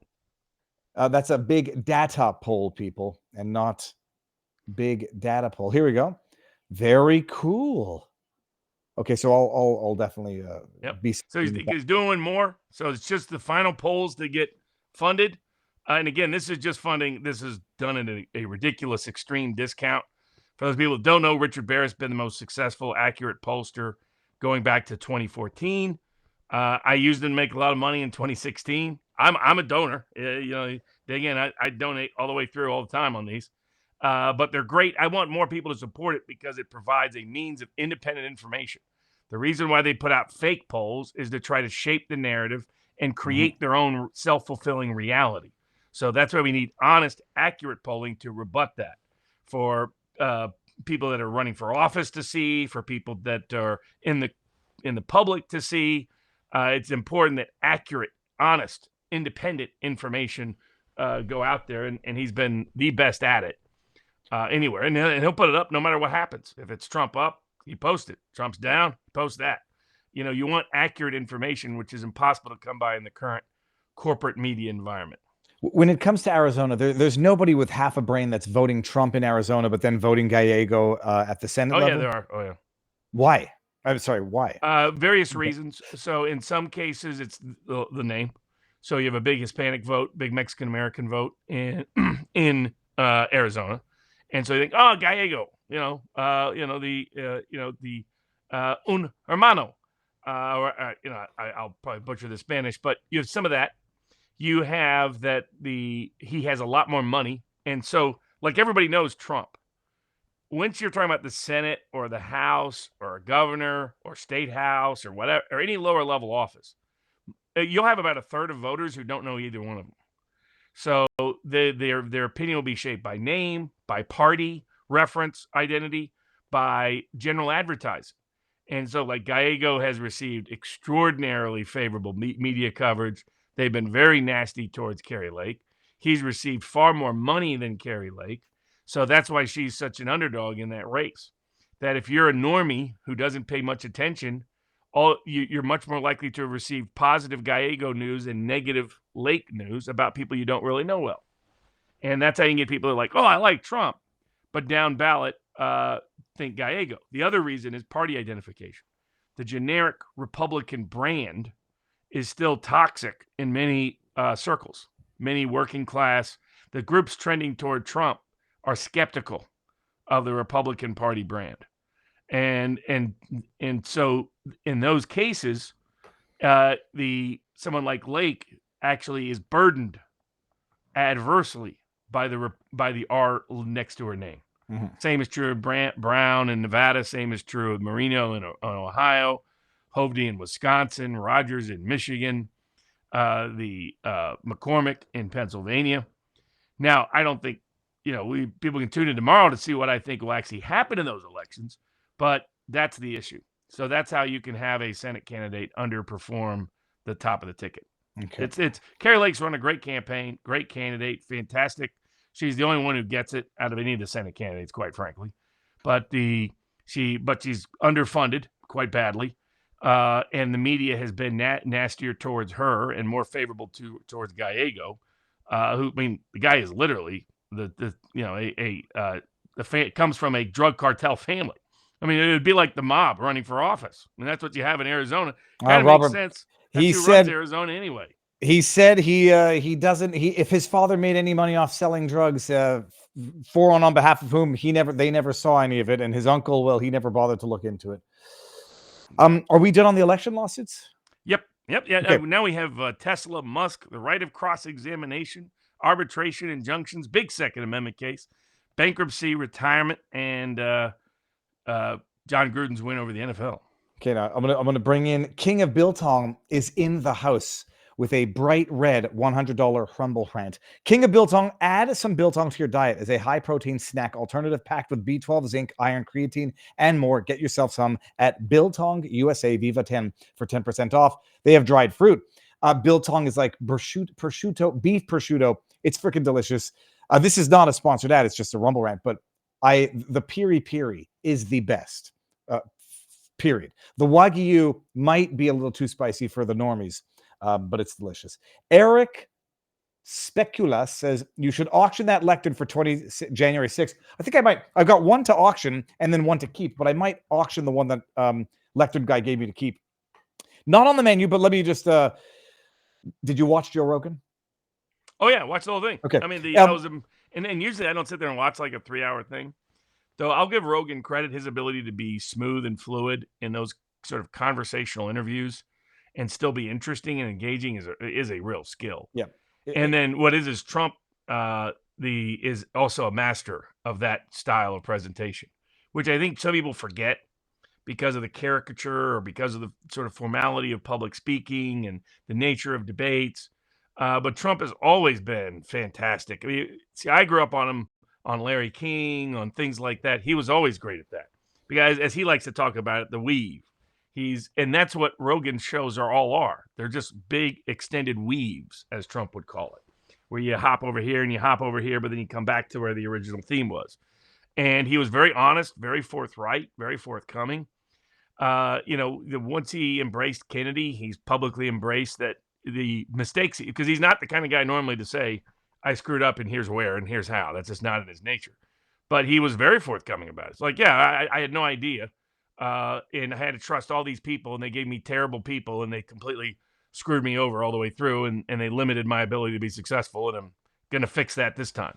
And you can see certain reflective reactions. Like, he was like, well, aren't people concerned about Robert Kennedy being a key part of your administration that have power in the Republican Party? He's like, oh, yeah, of course. There's a whole bunch of them. He goes, but I don't care. And if you knew Trump, that's one of the most deeply honest statements that are out there. Yeah, I don't care. It doesn't bother me. Not going to faze me. But I mean, there was so much memeable material that they're now, it reminds me of Tucker interviewing Putin, where Putin did that long random. Trump is the most this will surprise people, but in a different way than the media would like to say. Putin is probably one of the most knowledgeable, informed, intelligent foreign leaders out there. He can do any kind of format. He'll sit there for 8 hours and be interviewed by foreign press. It strikes me as the further east you go, the more educated they get. Because I'm comparing him to Macron, who's a buffoon. Angela Merkel, I don't know who the current chancellor is. I mean, they get Schultz. They're I don't want to say they get dumber towards the west, but we did end up with, you go like Trudeau and Biden, or Jagmeet Singh and Kamala Harris. Then who's in the UK right now? Keir Starmer. That dude's as dumb as a doornail. He's as tyrannical as well. They just can't last. They're part of the permanent professional class, political class that has risen to power in these very confined ways that can't do this kind of communication. And Trump is like Putin in that regard, two ways. One, he can do any style of format. It doesn't matter. Short, long, extended, structured, unstructured, it's irrelevant. He can do all of them. and excel at them. But the other thing is he's extraordinarily knowledgeable, and he has a key trait that I always encourage people. It's like if you find people that are uniquely intelligent in a certain kind of way, it's because they're curious, right? You'll discover that's a very common trait in people that have unique kinds of intelligence. You look at Trump, he would repeatedly ask Rogan questions. And you could tell he was curious. What do you think about this? Where does that come from? What about, remember the UFC guy? Right? Because you don't always see that side of Trump's personality in the formalized, structured political environment. So people got to see a different side of Trump. People got to see how incredibly well informed he is on a ridiculous number. He's conversant on an absurd number of topics. Well, that's the like people take for granted. Oh, he was just a business real estate developer. He's an idiot. 6 bankrupt companies. He starts talking about the consistency of cement and how you have to lay cement and why why that stupid skating rink took so long to build. Amazingly smart. Where like most people don't even know that those are questions that you have to ask. And then when he started talking about Russia, and he's like, if I'm in power, the crude oil doesn't go up to a price where it finances this war in the first place. And I try to get that past Kamala Harris's thick skull. She'll have no idea what the hell he's even talking. When she reviews it, she looks at it and says, "Oh my goodness, there's too much gendered language in here." Literally, that's what she did. She read intelligence reports and demands they go back in and change the gendered language. It's beyond Dunning-Kruger. It's just absolute stupidity. But if Harris wins, I'm going to have to build a bomb shelter because of how stupid they are. You know what I mean? I mean, it's like they're trying to escape from persecution. No, they're going to get us all killed because they're morons. That was Trump's key point too, which was dead on accurate. No, and I had to go back. It's like he talks about the crude oil. He talks about Putin financing the war because of the increase. And I go back, California doesn't have water. And then like some of the memeable moments, he was like, I want to be a whale psychiatrist. And he explained like the whales and the windmills and how the two things interact and all the rest. And so like some of the memes that are coming out, like after Putin's interview with Tucker, some of the memes would be like, a deep dive into the Lord of Rings or a deep dive into some random part of medieval history. They would have Putin answering these questions as the memes. Now all those are with Trump. No, you don't understand, Joe. You have to fight the dragons here to go over here. No. Robert, it was striking. I was like, it's directly parallel. I mean, AI is really, it's revolutionizing memes and humor. Let me see. There was another great one. I'll see if I can pull it up. But you're fantastic. New audience. You can see Rogan's come around. I mean, the slow, steady conversion of Joe Rogan was representative and reflective of his audience. Younger, working class independents of a diverse background, racially, religiously, regionally, who were divorcing from the Democratic Party's inanity and insanity. And Trump made himself accessible and funny and all the rest. I mean, the windmills are driving him crazy. Trump. Can you imagine Kamala Harris doesn't even know what that's about?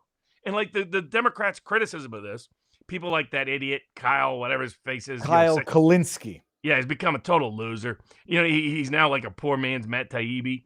And they couldn't even process how successful it was. So they pretended it was terrible. And it's like, okay, you're just discrediting yourself in this process. 30 million views. The last I checked earlier this afternoon. Yeah, 30 million views now. It's going to be the most one ever, because I think the most one ever before this was on 65 million. This one within a year will be the most viewed, downloaded podcast in world history. It's an amazing thing. Like you watch it, it's 3 hours unscripted, and you look at Trump and you say, but he's like a happy, jovial grandfather, but not a senile buffoon who knows who knows why California has a water problem in a way that was the first time I'd ever heard that described as someone who lived in California for many years. I was like, oh, I didn't know that. I mean, it was brilliant. And he's absolutely right about the bureaucratic state. He's like, the bureaucratic state is a shakedown operation. That's all it is. He goes, the environmental guys make sure there's a bunch of rules and legislation and restrictions passed to force you to give them money to get the permit. It's the same thing. Nothing to do with the environment. The same thing to do with the practice of law. Like they make it not understandable, so you have to get a lawyer to figure it out. And they make like when he talks, it's like, yeah, I'll get you the fixer, the guy who can get you through all the paperwork, and then it stifles. And innovation. Him talking about the windmills was also just stuff that people don't know, that killing the birds, not biodegradable. They have a lifespan of 10 years. After that, you got to bury them. And Everybody has to his watch ability it. to just cover random cross section was fascinating. And notice he knew certain people that Rogan is close to, like Elon Musk, Robert Kennedy, Dana the White. founder Dana White. And notice Trump went out of his way to praise all those people. Yep. Right. He praised Rogan throughout. He found ways to praise each of those three people. Talking about how great is Robert Kennedy, how great that Dana White's always been a stand-up guy, and those other aspects as well. So I mean, it was Elon Musk. He was like, "Look at it, man! The dude can catch a rocket. He can catch a rocket." I was watching that thing, and that thing was about to blow. And he goes, "No, he can catch a rocket out of space." And explained how Starlink would solve the problem that the Biden administration spent $40 billion on. Yep.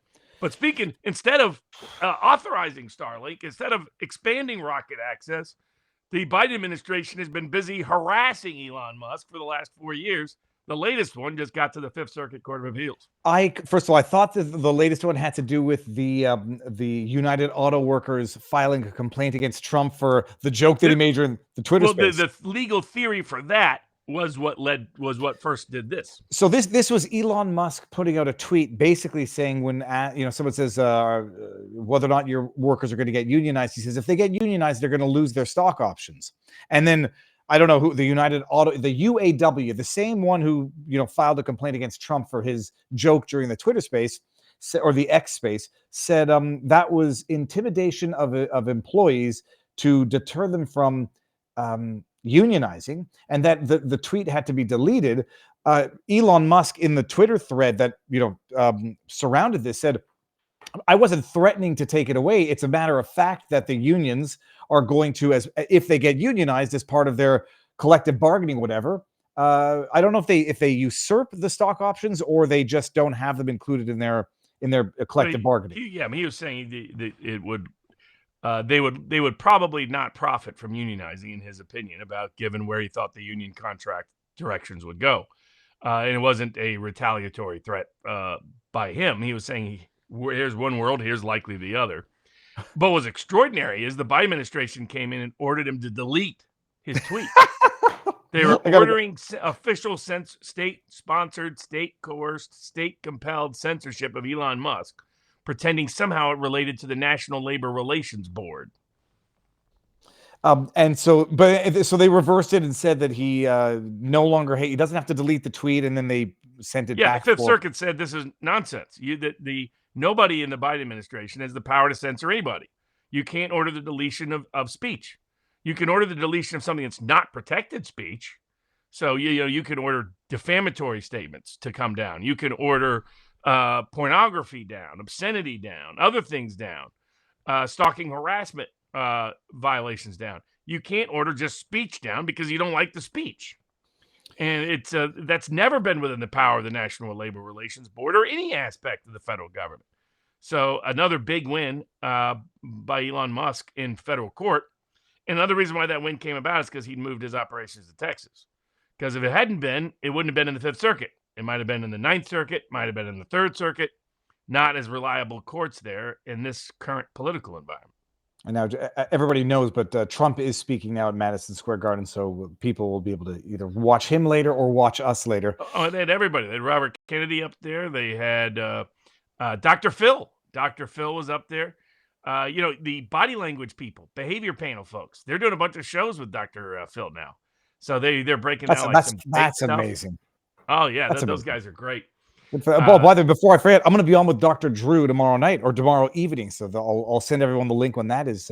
His wife is a big fan of the show. Oh yeah, no, I see them all the time. Whenever they're down in Florida, we meet up for a podcast. And he was a little nervous about raw milk. You got to get him some of that Amos Miller, which you can get at Amos Miller organicfarm.com as long as the corrupt, Pennsylvania state doesn't shut him down. Go to AmosMillerOrganicFarm.com and get some of his food today. But we got to get Dr. Drew to taste some of that milk and maybe give him some corporatized, pasteurized, homogenized milk, and then Amos Miller milk. But don't tell him and say which one's better. Well, I think it's Amos Miller cheese in our fridge. I might. We're not in person tomorrow. That is excellent. Tim Adderhole says, if you want to know what a Harris admin looks like, watch Don't Look Up. Oh dear goodness. And we got here since Kari Lake. Well, basically, like they said at the New York rally today, increasingly, a Harris administration looks like a P. Diddy party. We haven't seen the. I'll get there in a second. Since Kari Lake ran for governor, wouldn't that elevate her recognition in a Senate race? I thought it would. To a degree, but remember, your normie voter doesn't vote in off-year elections. Now, by the way, I was going to actually start the show with George Santos's video tweet, where there's rumors. I mean, I say, like, I'm not jumping on it. I'm certainly not making a fool of myself by jumping on it, like that McDonald's photograph. John Collins, I'm looking at you. But Santos was saying, and I don't think he answered my question. The rumor is that Kamala Harris was at a P. Diddy party. Not that she was doing anything illegal, but just she was there. That's the rumor. Haven't seen a flipping iota of evidence, and I don't like this, that George Santos puts out a tweet. And I said, did you? He says, I can't talk about it because the journalists are sitting on the story and illegal exposure. First of all, I asked him, did you see the video yourself with your own two eyes? Because if you didn't, you should have said what you did. But we'll see. I'm just the other thing is, there were a lot of people that went to P. Diddy parties that weren't necessarily part of those P. Diddy parties. True, so but also I'm sure she went. A lot of celebrities went to a range of his parties that were not the special parties. And I think here it's important to draw distinctions, because Epstein did this all the time. So Epstein would invite people over for dinner or various get-togethers that were not his other events, in order to later make them look bad or to try to entrap or extort them. And some people think, if anybody ever had any association with Epstein, that means they were part of the Epstein sex trafficking. No, those are two different things entirely. Same with P. Diddy. So don't draw immediate conclusions because somebody was at a P. Diddy party. You want to know what their other affiliations and associations with P. Diddy are. Though I'm sure, Kamala Harris's husband has had this reputation going way back. So he's a California lawyer. He's had the reputation of attending his own P. Diddy style parties. Well, that part wouldn't surprise me at all. Kamala Harris being there would surprise me.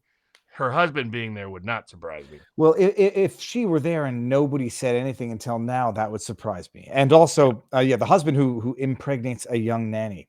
But clearly the feds went and stole all those records for some reason. Well, that's now when Santos tweeted that out, I'm like thinking, oh, now it goes right back to what you said, that the investigation into P. Diddy was the cover up, and it was to cover up because they might have known.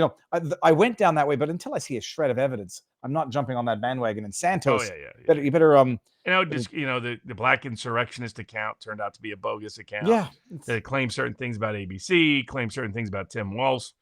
Beware of misinformation, disinformation, red herrings will be out and about election season. Yep. What was I just about to say? Nothing. What are we moving on to now?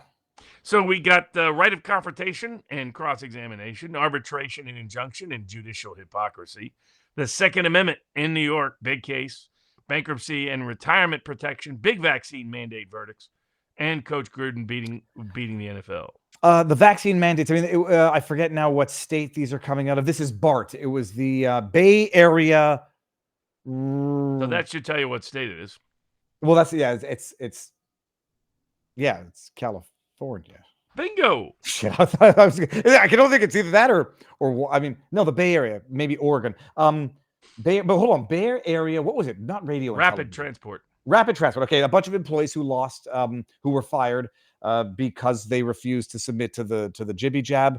And what I found interesting is that it's in the Bay Area, and they basically said that no go, and they get, what was it, hired back with back pay or just compensated? I guess the determination was they couldn't be hired back. I'm getting the transcripts ordered, but all the big corporate defendants who are so super eager to take these cases to trial should now notice there have been 2 high-profile vaccine mandate discrimination cases reach a jury in 2 radically different political jurisdictions.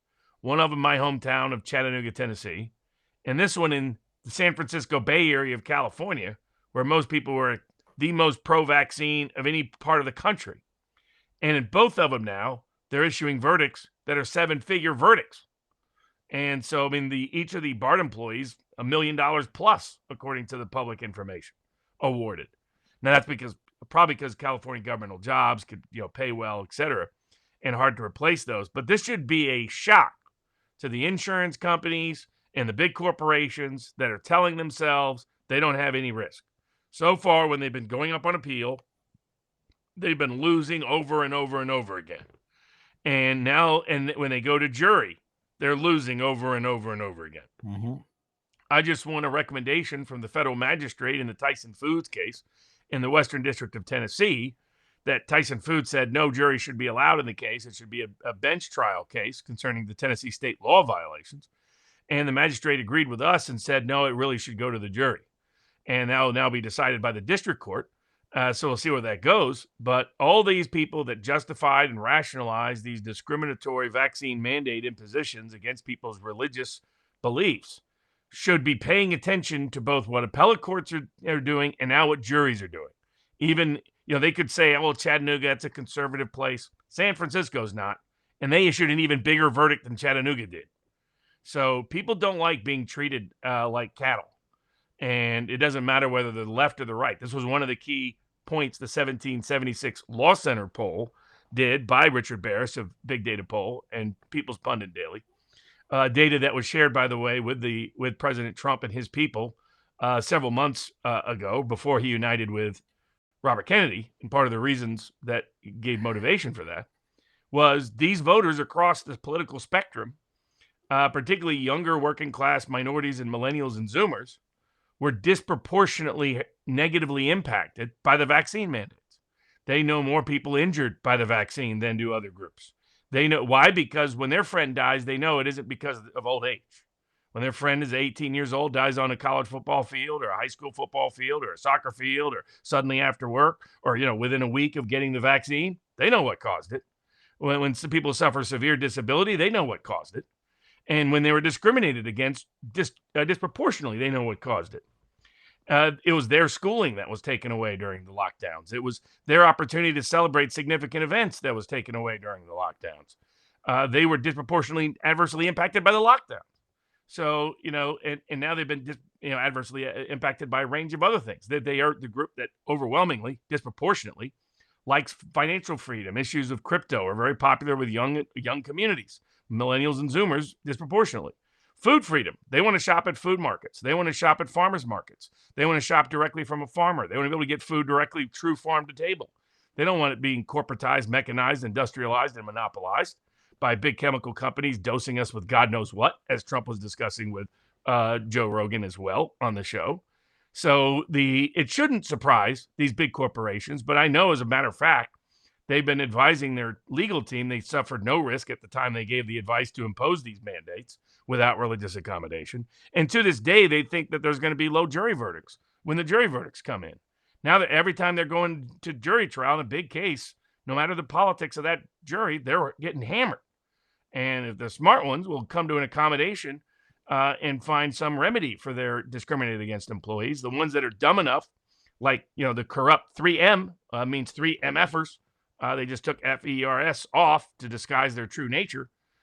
These companies are going to pay a real consequence and a real price for the way in which they harmed the ordinary American. It's fantastic. All right. And I know you're into the Gruden one. We covered it a while back. This was a guy who was forced to resign after someone in the NFL leaked his DMs and whatever. Roger Goodell was a real punk. I had to. And remember, this was the one where they forced him to go back to Roger Goodell, who was the one who discriminated against him, and let Roger Goodell be the judge of whether Roger Goodell discriminated against him. Well, it was forced into arbitration, the civil claim, from what I recall. But I wanted to I remember. And what is the arbitrator in that case is picked by Roger Goodell. I just wanted to I had to refresh my memory because I remember thinking, this isn't, not that it's this is not so bad for private messages where Gruden's messages were sent to Bruce Allen. They call them homophobic. And now, by the way, they've got Eminem who's endorsing Kamala Harris, speaking of homophobic lyrics, but whatever. In the emails, Gruden called the league's commissioner, Roger Goodell, a faggot. Is Goodell a no-no? Anti-football was. But that's what he is. But is Goodell anti-football was? But is Goodell is he gay? Nevada Supreme Court initially ordered Gruden to let Goodell pick the decision maker over his dispute with Goodell. Robert, he signed the agreement. He knew what he signed. He knew what he agreed to. Even though all of this impacted things that either arose before the agreement or after the agreement. So after the agreement was terminated. And it's like, how do you have an agreement that lasts into perpetuity, that reaches back before anything ever happened and can reach into the future when it's not governed by it? But credit to the Nevada courts. They realized they made a mistake, went back and reconsidered. Or maybe, Roger Goodell failed to make the timely payments that were due to some people up there. I don't know which it was. But either way, Gruden, it looks like, will now get an opportunity to have a real trial on his case. But hold on a And second. if he just gets into discovery, they should just write him a check or just publicly admit their crime and shame and go away. Roger Goodell should be forced to step down. But Roger Goodell is not gay, right? Like, there's nothing wrong with it. No, exactly. That's why it's not that. It's that he's a wuss. It's that, he caved and capitulated to BLM right away. I mean, that's just who he is. He's a corrupt corporate guy who's tried to fix the league and rig the league in the last year by having Taylor Swift involved with Travis Kelce and boost the Kansas City Chiefs and, hand deliver them a Super Bowl trophy they didn't deserve. In every high-profile game, the Chiefs magically get miraculous calls all go their direction over and over again. I mean, he's damaging the brand of the National Football League, the primary sport unique to America globally. And so him being out of business would be a good thing for everybody. I just want to play something. It's a documentary. It's a documentary of sorts. Hold on a second. Let me close this. Let me come here. It'll explain what I was getting at in terms of, whether or not this is homophobic. It's from a documentary called South Park, and this is a clip in particular, which I think is I think more children need to watch South Park. There, I said it. Okay, what do we have left? We got arbitration and court injunctions, bankruptcy and retirement, the right of confrontation and cross-examination, and a big Second Amendment case out of the Second Circuit Court of Appeal. Shall we do the Second Amendment and then head over to locals? Yeah. Locals. Now, not to put all of it on you, but I think you're going to have to refresh my memory on the Second Amendment case. That thing is massive because that's the one that's like 228 pages or whatever. But it's what, unfortunately, predicted was when the Supreme Court walked back the opportunity to extend Bruin to the red flag context of orders of protection, taking away people's gun rights. And instead, they said, no, what happened is the three constitutional conservatives, Gorsuch, Thomas, and Alito, would have continued to protect the Second Amendment. The three liberals, Kagan, Sotomayor, how am I blanking on the third one? Oh, Jackson. Of course, eager to eviscerate the Second Amendment whenever they can. And so you're stuck with the three corporatist, statist, centrist, party, Hampton cocktail party crowd that hates it when people get mad at them, that are in the elite, that in the establishment. It shows you how the court of public opinion works. It absolutely worked with those three. So they walked back the Second Amendment protections and said, well, if they're dangerous, then that's a different dynamic.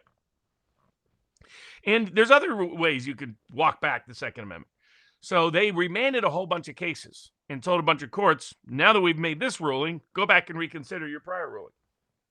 The Second Circuit came in because New York, it came up with every excuse in the world to deny people their Second Amendment rights, including, okay, you can't have a gun in this situation or that situation or at this place or with those people and so on and so forth. And they made it so basically the only place you could have a gun is in your own home.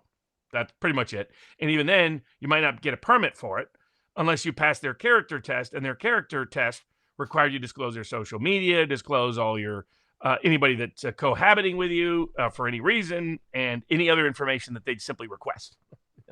So very broad, very invasive, and with a lot of discretion about whether you have the character to own a gun or not. So initially, a lot of lower courts were saying this is nonsense, it violates Second Amendment rights. Then the Supreme Court makes its ruling, Second Circuit reconsiders, and now there were two big wins for the Second Amendment, but there are a lot of losses in their decision. The big wins are the state of New York tried to make it so that if you're on private property, you couldn't carry a gun. Yeah, this is when we talked about the owner.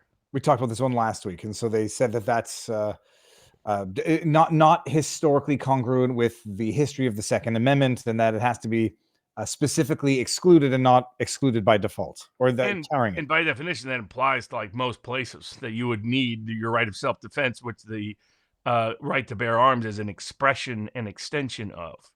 They also said that you cannot force disclosure of somebody's social media accounts as a precondition of their applying to prove good character to get the right to carry a gun in the first place.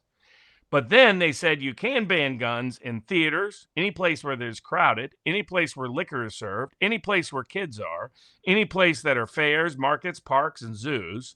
So they just drastically It's so expanded. stupid because some of these places are the specific place where you would want to. Maybe not so much a The bar, way to think but of it is, do I lose my right of self-defense in those settings? And if I don't lose my right of self-defense in those settings, why would I lose my right to bear arms in those settings? well, I could imagine not wanting to. Bar where alcohol is involved, I can understand that. Although But that the might be traditional rules was you can't serve someone, sell a gun to someone that's intoxicated. That someone who's intoxicated can't have one. They Well- said no, if there's even alcohol somewhere served on the premises, which by the way, that covers all kinds of places. yeah. But I mean, what was the historical analog like back in the old days in Texas when you only go the into a ones that saloon? involve drunks. And they kept citing laws from after 1868. And it's like, hold on a second. I mean, I said at the time, the Supreme Court watering down that provision, watering down Bruin, would be interpreted by lower courts as, oh, we can go back and just gut Bruin now. And that was what Thomas warned, and that's exactly what's happened. And these lower courts are like, oh, we only have to allow just a little bit of protection. We don't have to allow much. Yeah, you can have it in your home, and you can have it in certain places open to the public, as long as it's not crowded, doesn't serve liquor, no kids are there. It's not a theater. It's not a public performance. It's not a conference center. I mean, it's ridiculous. Well, they've effectively eviscerated your Second Amendment in New York again. And then on top of it, they said, yeah, you can. It's okay to delegate to random officials the ability to effectively shake down people for bribes. What really, New York's got to keep that corruption business rolling. But they said, fine to do character tests that delegate to random local officials whether you have the good character, because that's just measuring whether you're dangerous or not. No, it's not. This is exactly what Swift has warned. Once you start saying, oh, somebody can just call somebody dangerous and strip them of their Second Amendment rights, then you're going to eviscerate Second Amendment rights, because they can decide all of a sudden dangerous is really just good character, and good character is whatever they decide it is. And so they said you could be required to disclose who your partners are, who you cohabitate with, what your kids are, just to get a gun, to get your right of self-defense. Dude, How does that relate to dangerousness? Sounds Who you normal live to me. with? In Canada, I had to get my wife to sign an attestation that she would tolerate having a firearm in the house. Background check. It's exactly. 2 days. They're tracking communism restrictions. Yep. And so maybe the Supreme Court will get some guts or cojones and reverse itself somewhere down the road. But as long as you have these three weak-kneed, corporatist, statist types, you're not going to get vibrant, vigorant, constitutional enforcement, sadly.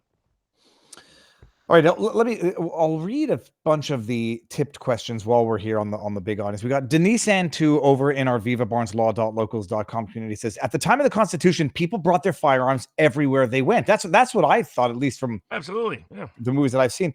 Alien Baby says, I recently got to visit your beautiful city of Montreal. Let me see where this is. That looks like old Montreal.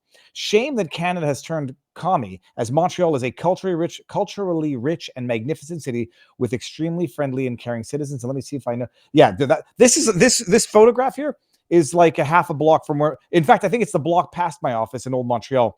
I know exactly where the street is. That's a famous restaurant over there, and that's the Old Port.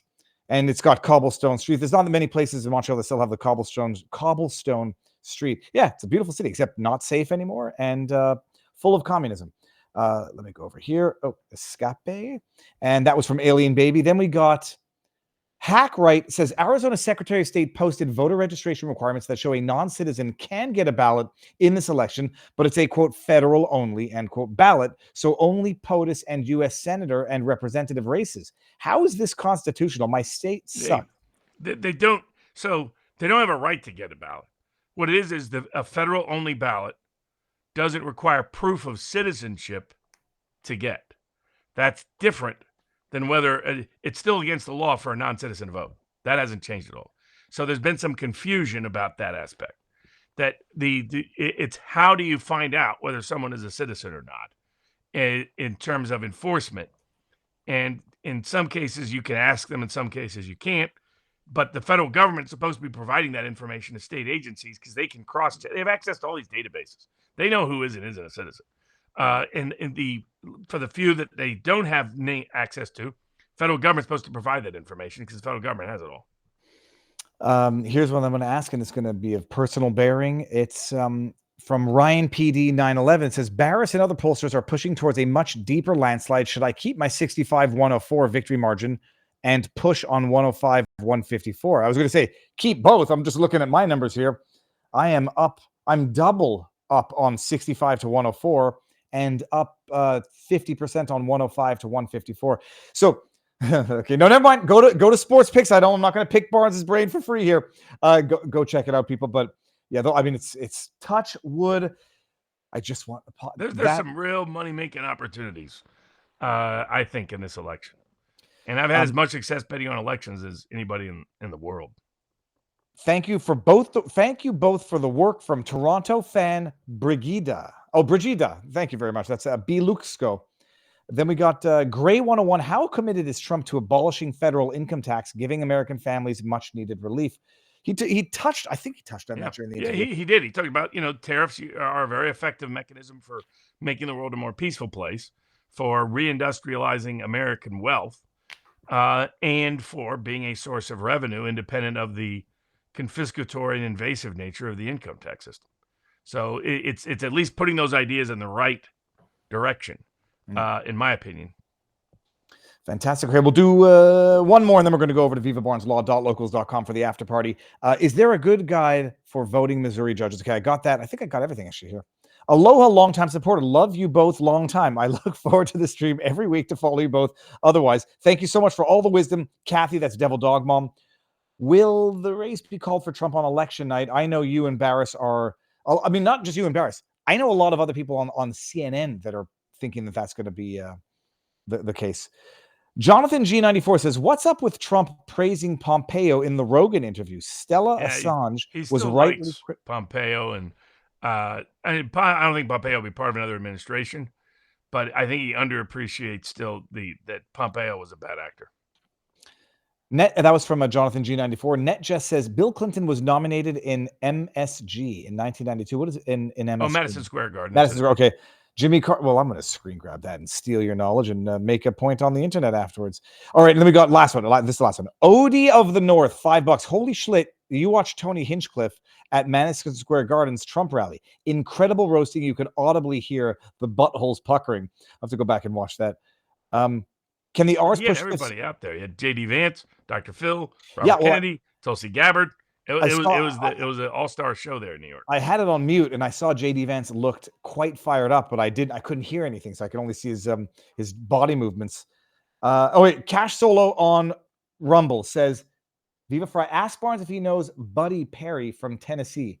Let's find out if he knows the Mafia. Buddy Perry from Tennessee? It doesn't ring a bell with me. Okay, good. All right. So this is what's going to happen. We're going to get some more tips we're going to get to in the vivabarneslaw.locals.com after party. I will have Tyler Fisher on either tomorrow or Tuesday. I will not go past 2:00, and if I do, maybe a few minutes past. You're on with Barris tomorrow at 2:00. Then I'm going to be on with Dr. Drew tomorrow afternoon, evening, and then live all week. Going to have some great guests. Wednesday is the Unusual Suspects. There's something else going on in there. Robert, I'm so nervous. I don't know how to get through the next week. Like when I was a kid and I used to get a new pair of glasses, and I just got to make it through the next 3 days until I get my new glasses. Getting to election day is proving to be very, very anxiety inducing. Well, I recommend, getting a boat you can get out fast if it goes the wrong way. Oh, dude. Well, if it goes the wrong way, they're going to kick me out. They'll send me back to Canada, and then that's true. Trudeau won't want me back. It's going to be great. They're going to be fighting over who doesn't keep Viva. Okay. What's the worst part of Canada you could get sent to? Up in like the Eskimo territory, I guess. I don't know. The Eskimo territory is beautiful. It's just everything's expensive and there's not much sunlight. I would say actually the worst part is Toronto. Even Vancouver is a bit of a dirty poop hole, but at least it's got nice mountains.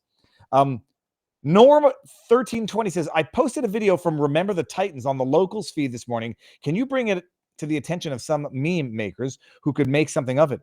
I'm going to screen grab it and go see what it was. Did you see the one with Trump doing CCR's Fortunate Son, making fun of all the world's leaders? No, making fun of Macron, making fun of Trudeau, making fun of Obama, making fun of Harris, making fun of Hillary, making fun of Biden. It was Halloween themed, and it has Trump on the guitar and Putin on the drums.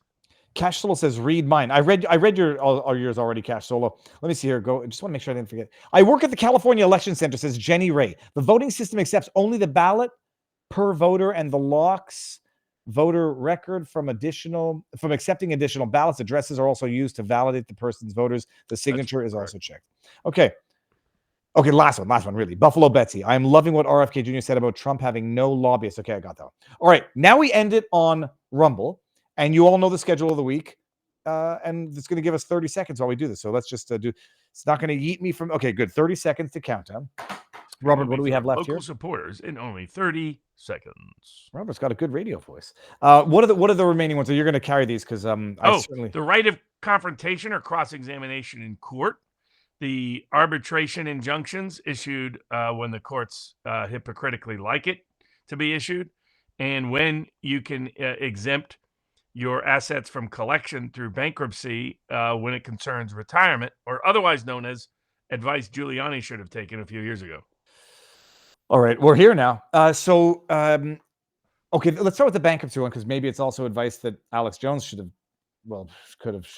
He has a lot of protection. That's why they're running into hurdles. They're trying to pretend he has assets that aren't assets in order to harangue him, because Texas homestead protection is so broad, and so many of his perceived assets, or actual assets, according to the bankruptcy disclosure statements, are exempt under either state law or federal law from collection, like what we're about to get into. Well, so Giuliani's got big problems. I mean, they're already executing on his $150 million. They're fighting over. Which is absurd. That's a ridiculous laughable. No, it was another defaulted into it, and two poll workers, $150 million. They hit the Powerball jackpot, but they were trying to already seize. We covered the case about his kid claiming the rings because he says that my dad gifted me these Super Bowl rings back in the day. So what's going on in terms of that? So, well, the things that could have the way in which you can protect yourself from that is by having a plan in place long before that secures the legal title to those assets in structures that are beyond the reach of creditors in general. And there's three ways you can do that. One is it's just not your asset. Second is that it's an asset protected under the homestead exemption laws of your state. So Texas is great. Florida's pretty good. Florida's very good as well. Also, basically in Texas, the reason why OJ moved there, make sure they couldn't take everything from him. In Texas, where Jones is, they can't take up to 100,000 of cars or personal furnishings or personal items. They can't take his principal property, no matter how much value is in it. Can't take his wages. Can't take his Social Security. Can't take a whole bunch of his retirement. And this went up to federal court. Often that the creditors try to contest this, and the principles it was a good clarification. So it doesn't matter if you meet every little every little dot the I and cross the T, as long as your retirement has an anti-alienation structure in it, meaning that you're prohibited from transferring it to anybody else. And it's basically an asset in trust for your retirement. That asset is uncollectible under federal law and is exempt from bankruptcy, attachment, or enforcement by any creditor. And so, you have the first level of protection, which is state homestead law. You have a second level of protection, which is what bankruptcy court and federal law provides on top of that. And a big one can be certain kinds of 401ks, IRAs, other trust assets. Can be a very intelligent way to protect yourself from rogue creditors, as we've seen has become necessary in cases like Jones and Giuliani. Well, what is the protection of having, a property in a spouse's name? What are the rules in America, or I guess it goes by state, in terms of how they can pierce that ownership and say, no, it's still an asset of the creditor that we've sued, even if it's in the spouse's name? They have to, in those cases, if the spouse is not part of the bankruptcy estate, then they have to establish that the transfer of that property to the spouse was a fraudulent concealment intended to avoid and evade collection of that particular debt, which is hard to do if you've structured it before that lawsuit ever came up, for example. So or you have other reasonable independent basis to make the transfer of consideration. So the key is to plan in advance. You plan for a rainy day before it's in the weather report. Don't wait till the weather report comes in to try to plan for a rainy day. Okay, excellent. And I mean, Giuliani, what it is, he has appeals left, or has he been? Yeah, to my knowledge, he does. But I mean, the federal court's assigning a federal receiver that's just allowing him to ransack his estate, and he never took, as far as I could tell, effective protective action against this possibility. And he was worth a fair amount at one point, yes. And I mean, it's just, I'm always startled by these people that have, substantial collectible, attachable assets who don't have a meaningful estate plan in place. It always, but Giuliani's just the latest example of that. And it's a ridiculous suit, ridiculous verdict. An honest and honorable court would have thrown it out a long time ago. But that's a risk you run in everywhere in the world now. Elon Musk is getting ridiculous verdicts out of Delaware. That's supposed to be the most corporate-friendly courthouse anywhere. So, wherever and whenever and however you can, put the best estate plan available to you, depending on your means, that can protect you from these kind of ridiculous lawfare cases. Especially if you operate in certain fields where the risk of litigation is high. Bayanula, $5 says, off-topic question. If Tim Russett was alive, how do you think he would have handled what is happening in politics today? I miss him on Meet the Press. Tim Russett. Yeah, Tim Russett, he was an old school guy, came from blue-collar Buffalo, was more balanced, though he was a Democratic-leaning guy. I would say if you want to see what Russett would be like, you can watch Mark Halperin on Two-Way. Halperin is very much in the Tim Russett mindset, and you'd have a pretty good view of what Russett was. Tim Russett was a sort of a heavier set guy, if I'm not mistaken. Yeah, oh yeah. Okay, Tim Russett. Looks oh like yeah, that's what I thought. Okay, part. that's what I was envisioning. Okay, another one is from. Well, we're going to go free SCO1. I wish Trump camp would talk more about the horrific response of FEMA after Helene in East Tennessee. Robert, are they going to have problems voting up there? Like, there's occasionally in Western North Carolina, there's been a little bit here or there, but people are getting to the polls, and that won't be an issue. Okay, we got there. Will Trump be announced as president on election night? Scott, Patriots, NC. Or he might be. So what that would be is just the media declaring him the winner, and whether Harris concedes or not in terms of. But legally, he's not the president until they certify the election on January 6th. Okay, what else do we have? Two other questions. Two more, yeah. Right of confrontation, cross-examination in court in civil cases, and arbitration, injunction, hypocrisy from the federal courts. Field them, because I'm going to need some serious trigger words on these refreshers. So like on arbitration injunction issues, it's a common allegation of insurance companies, especially in New York, that there's a bunch of scam artists disguised as doctors ripping off and defrauding insurance providers using personal injury cases and no-fault insurance to do so. So and then there's often reason for that. But what's interesting here is the law requires they arbitrate these agreements, these disputes, these conflicts. But State Farm doesn't want to do that. They think they'll lose a lot of the arbitrations. They want to allege systematic corruption. So they go to federal court and say, federal judge, please prevent the doctors from enforcing arbitration. Please prevent the doctors from suing in state court. We only want you to decide everything. Now, this is the same set of federal courts that go out of their way to force people to go to arbitration all the time on behalf of corporations. But now the people knocking is a big insurance company. What do you think those federal courts did? Those, just driven by the law and governed by principle and blah, blah, blah, blah, blah. I forget which way this has to go now. Well, Robert, do you think they ruled consistently on having to go to arbitration and not enjoining state court proceedings? Or because it was State Farm and a big corporation asking for it, did they suddenly say you can not only not go to arbitration, not go to state court, you can legally prohibit anyone else from doing so? Option B. You refreshed my memory. It was option B. Exactly. I was looking through, I was like, there's no legal precedent for this. What they did, it's a big corporation. We're going to stop the arbitrators. We're going to stop state courts. All those rules we established for the ordinary guy, they're thrown out. And it's a case where you could not have predicted it based on facts and law. You could only predict it based on power. That these, especially in New York, these courts will rule in favor of power. Principle has no bearing. And as people, they're enforce arbitration, Robert, because that's what the law hogwash. And this case is one more illustration of it. They prohibited people from litigating their cases in our. Not only did they say you didn't have to go to arbitration, State Farm, they banned people from even trying to go to arbitration. Not only do you not have to participate in the state court proceedings, they banned people from even trying to go to state court. It was a massive power grab. And the federal court acted like, oh, of course, we're here to be corporate whores. Didn't you know?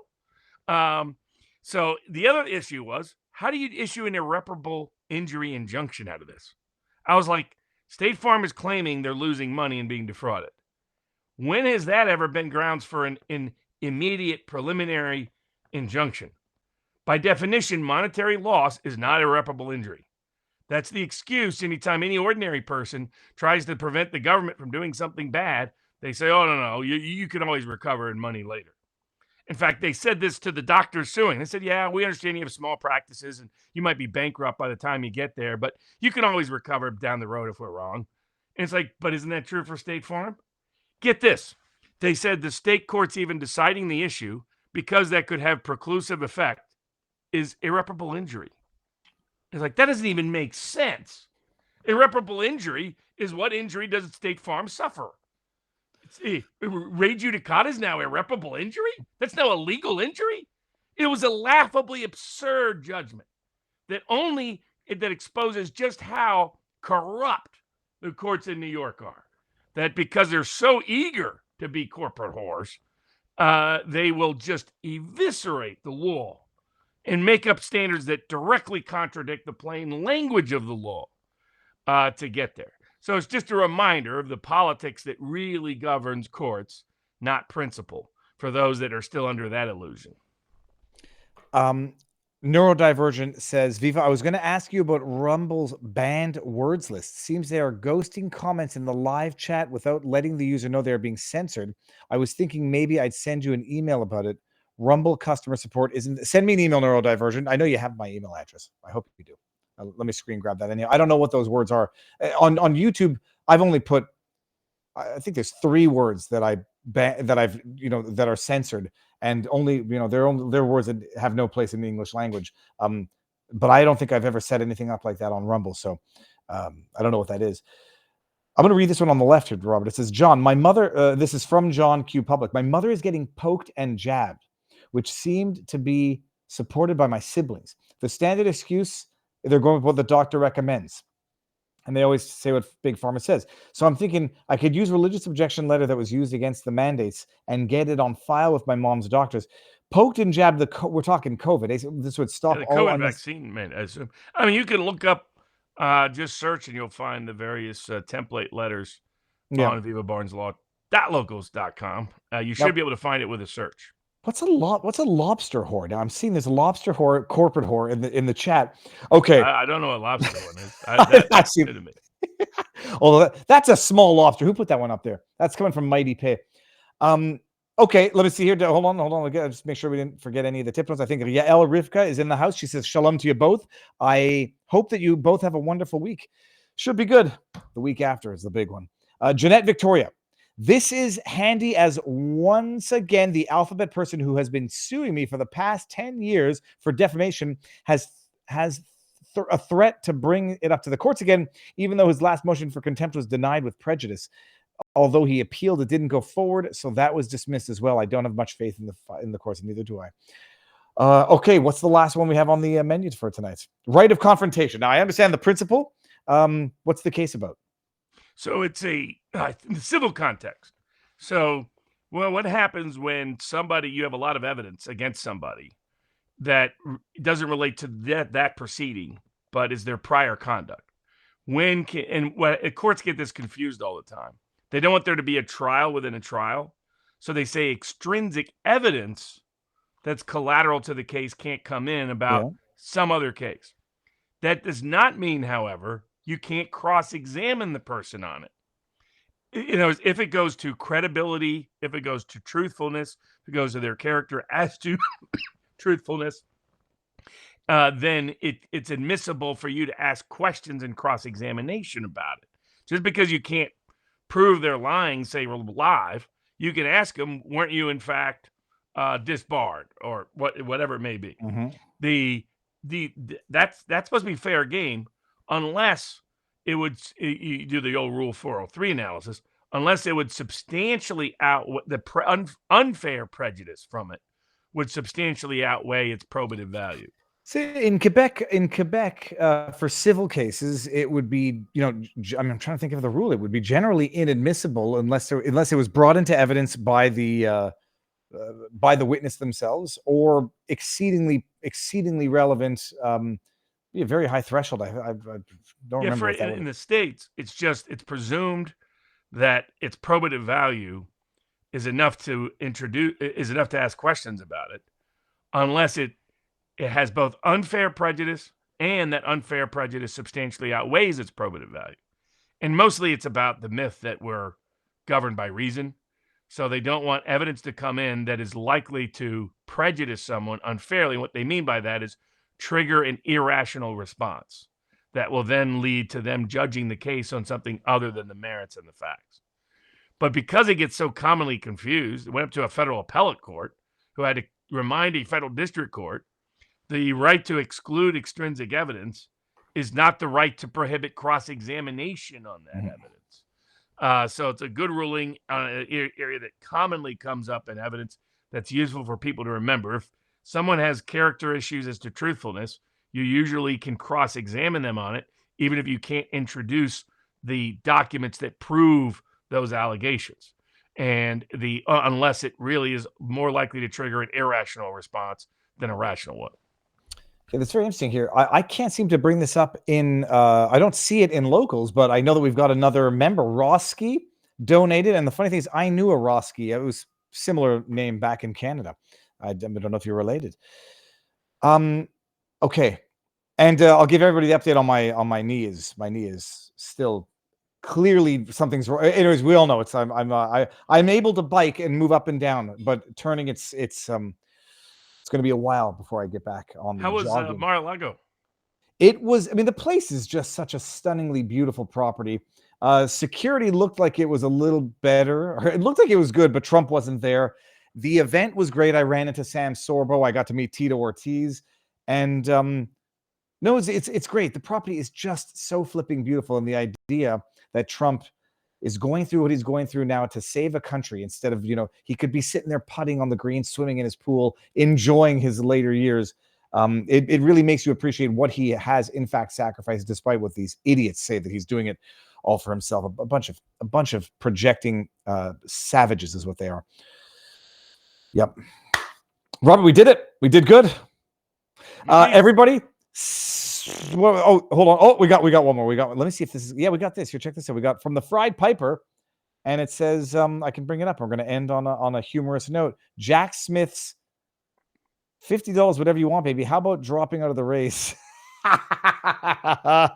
Okay, that's funny. Okay, I'm going to get in trouble now. Everybody, locals, thank you all for being here. I'll see you tomorrow for sure. Robert will be live tomorrow, so everybody will see both of us tomorrow. Robert, stick around. We'll say our proper goodbyes. Everyone out there, enjoy the night. And wait, I have to remember the 10 seconds. Peace out. And now I shall count 10 seconds in my head.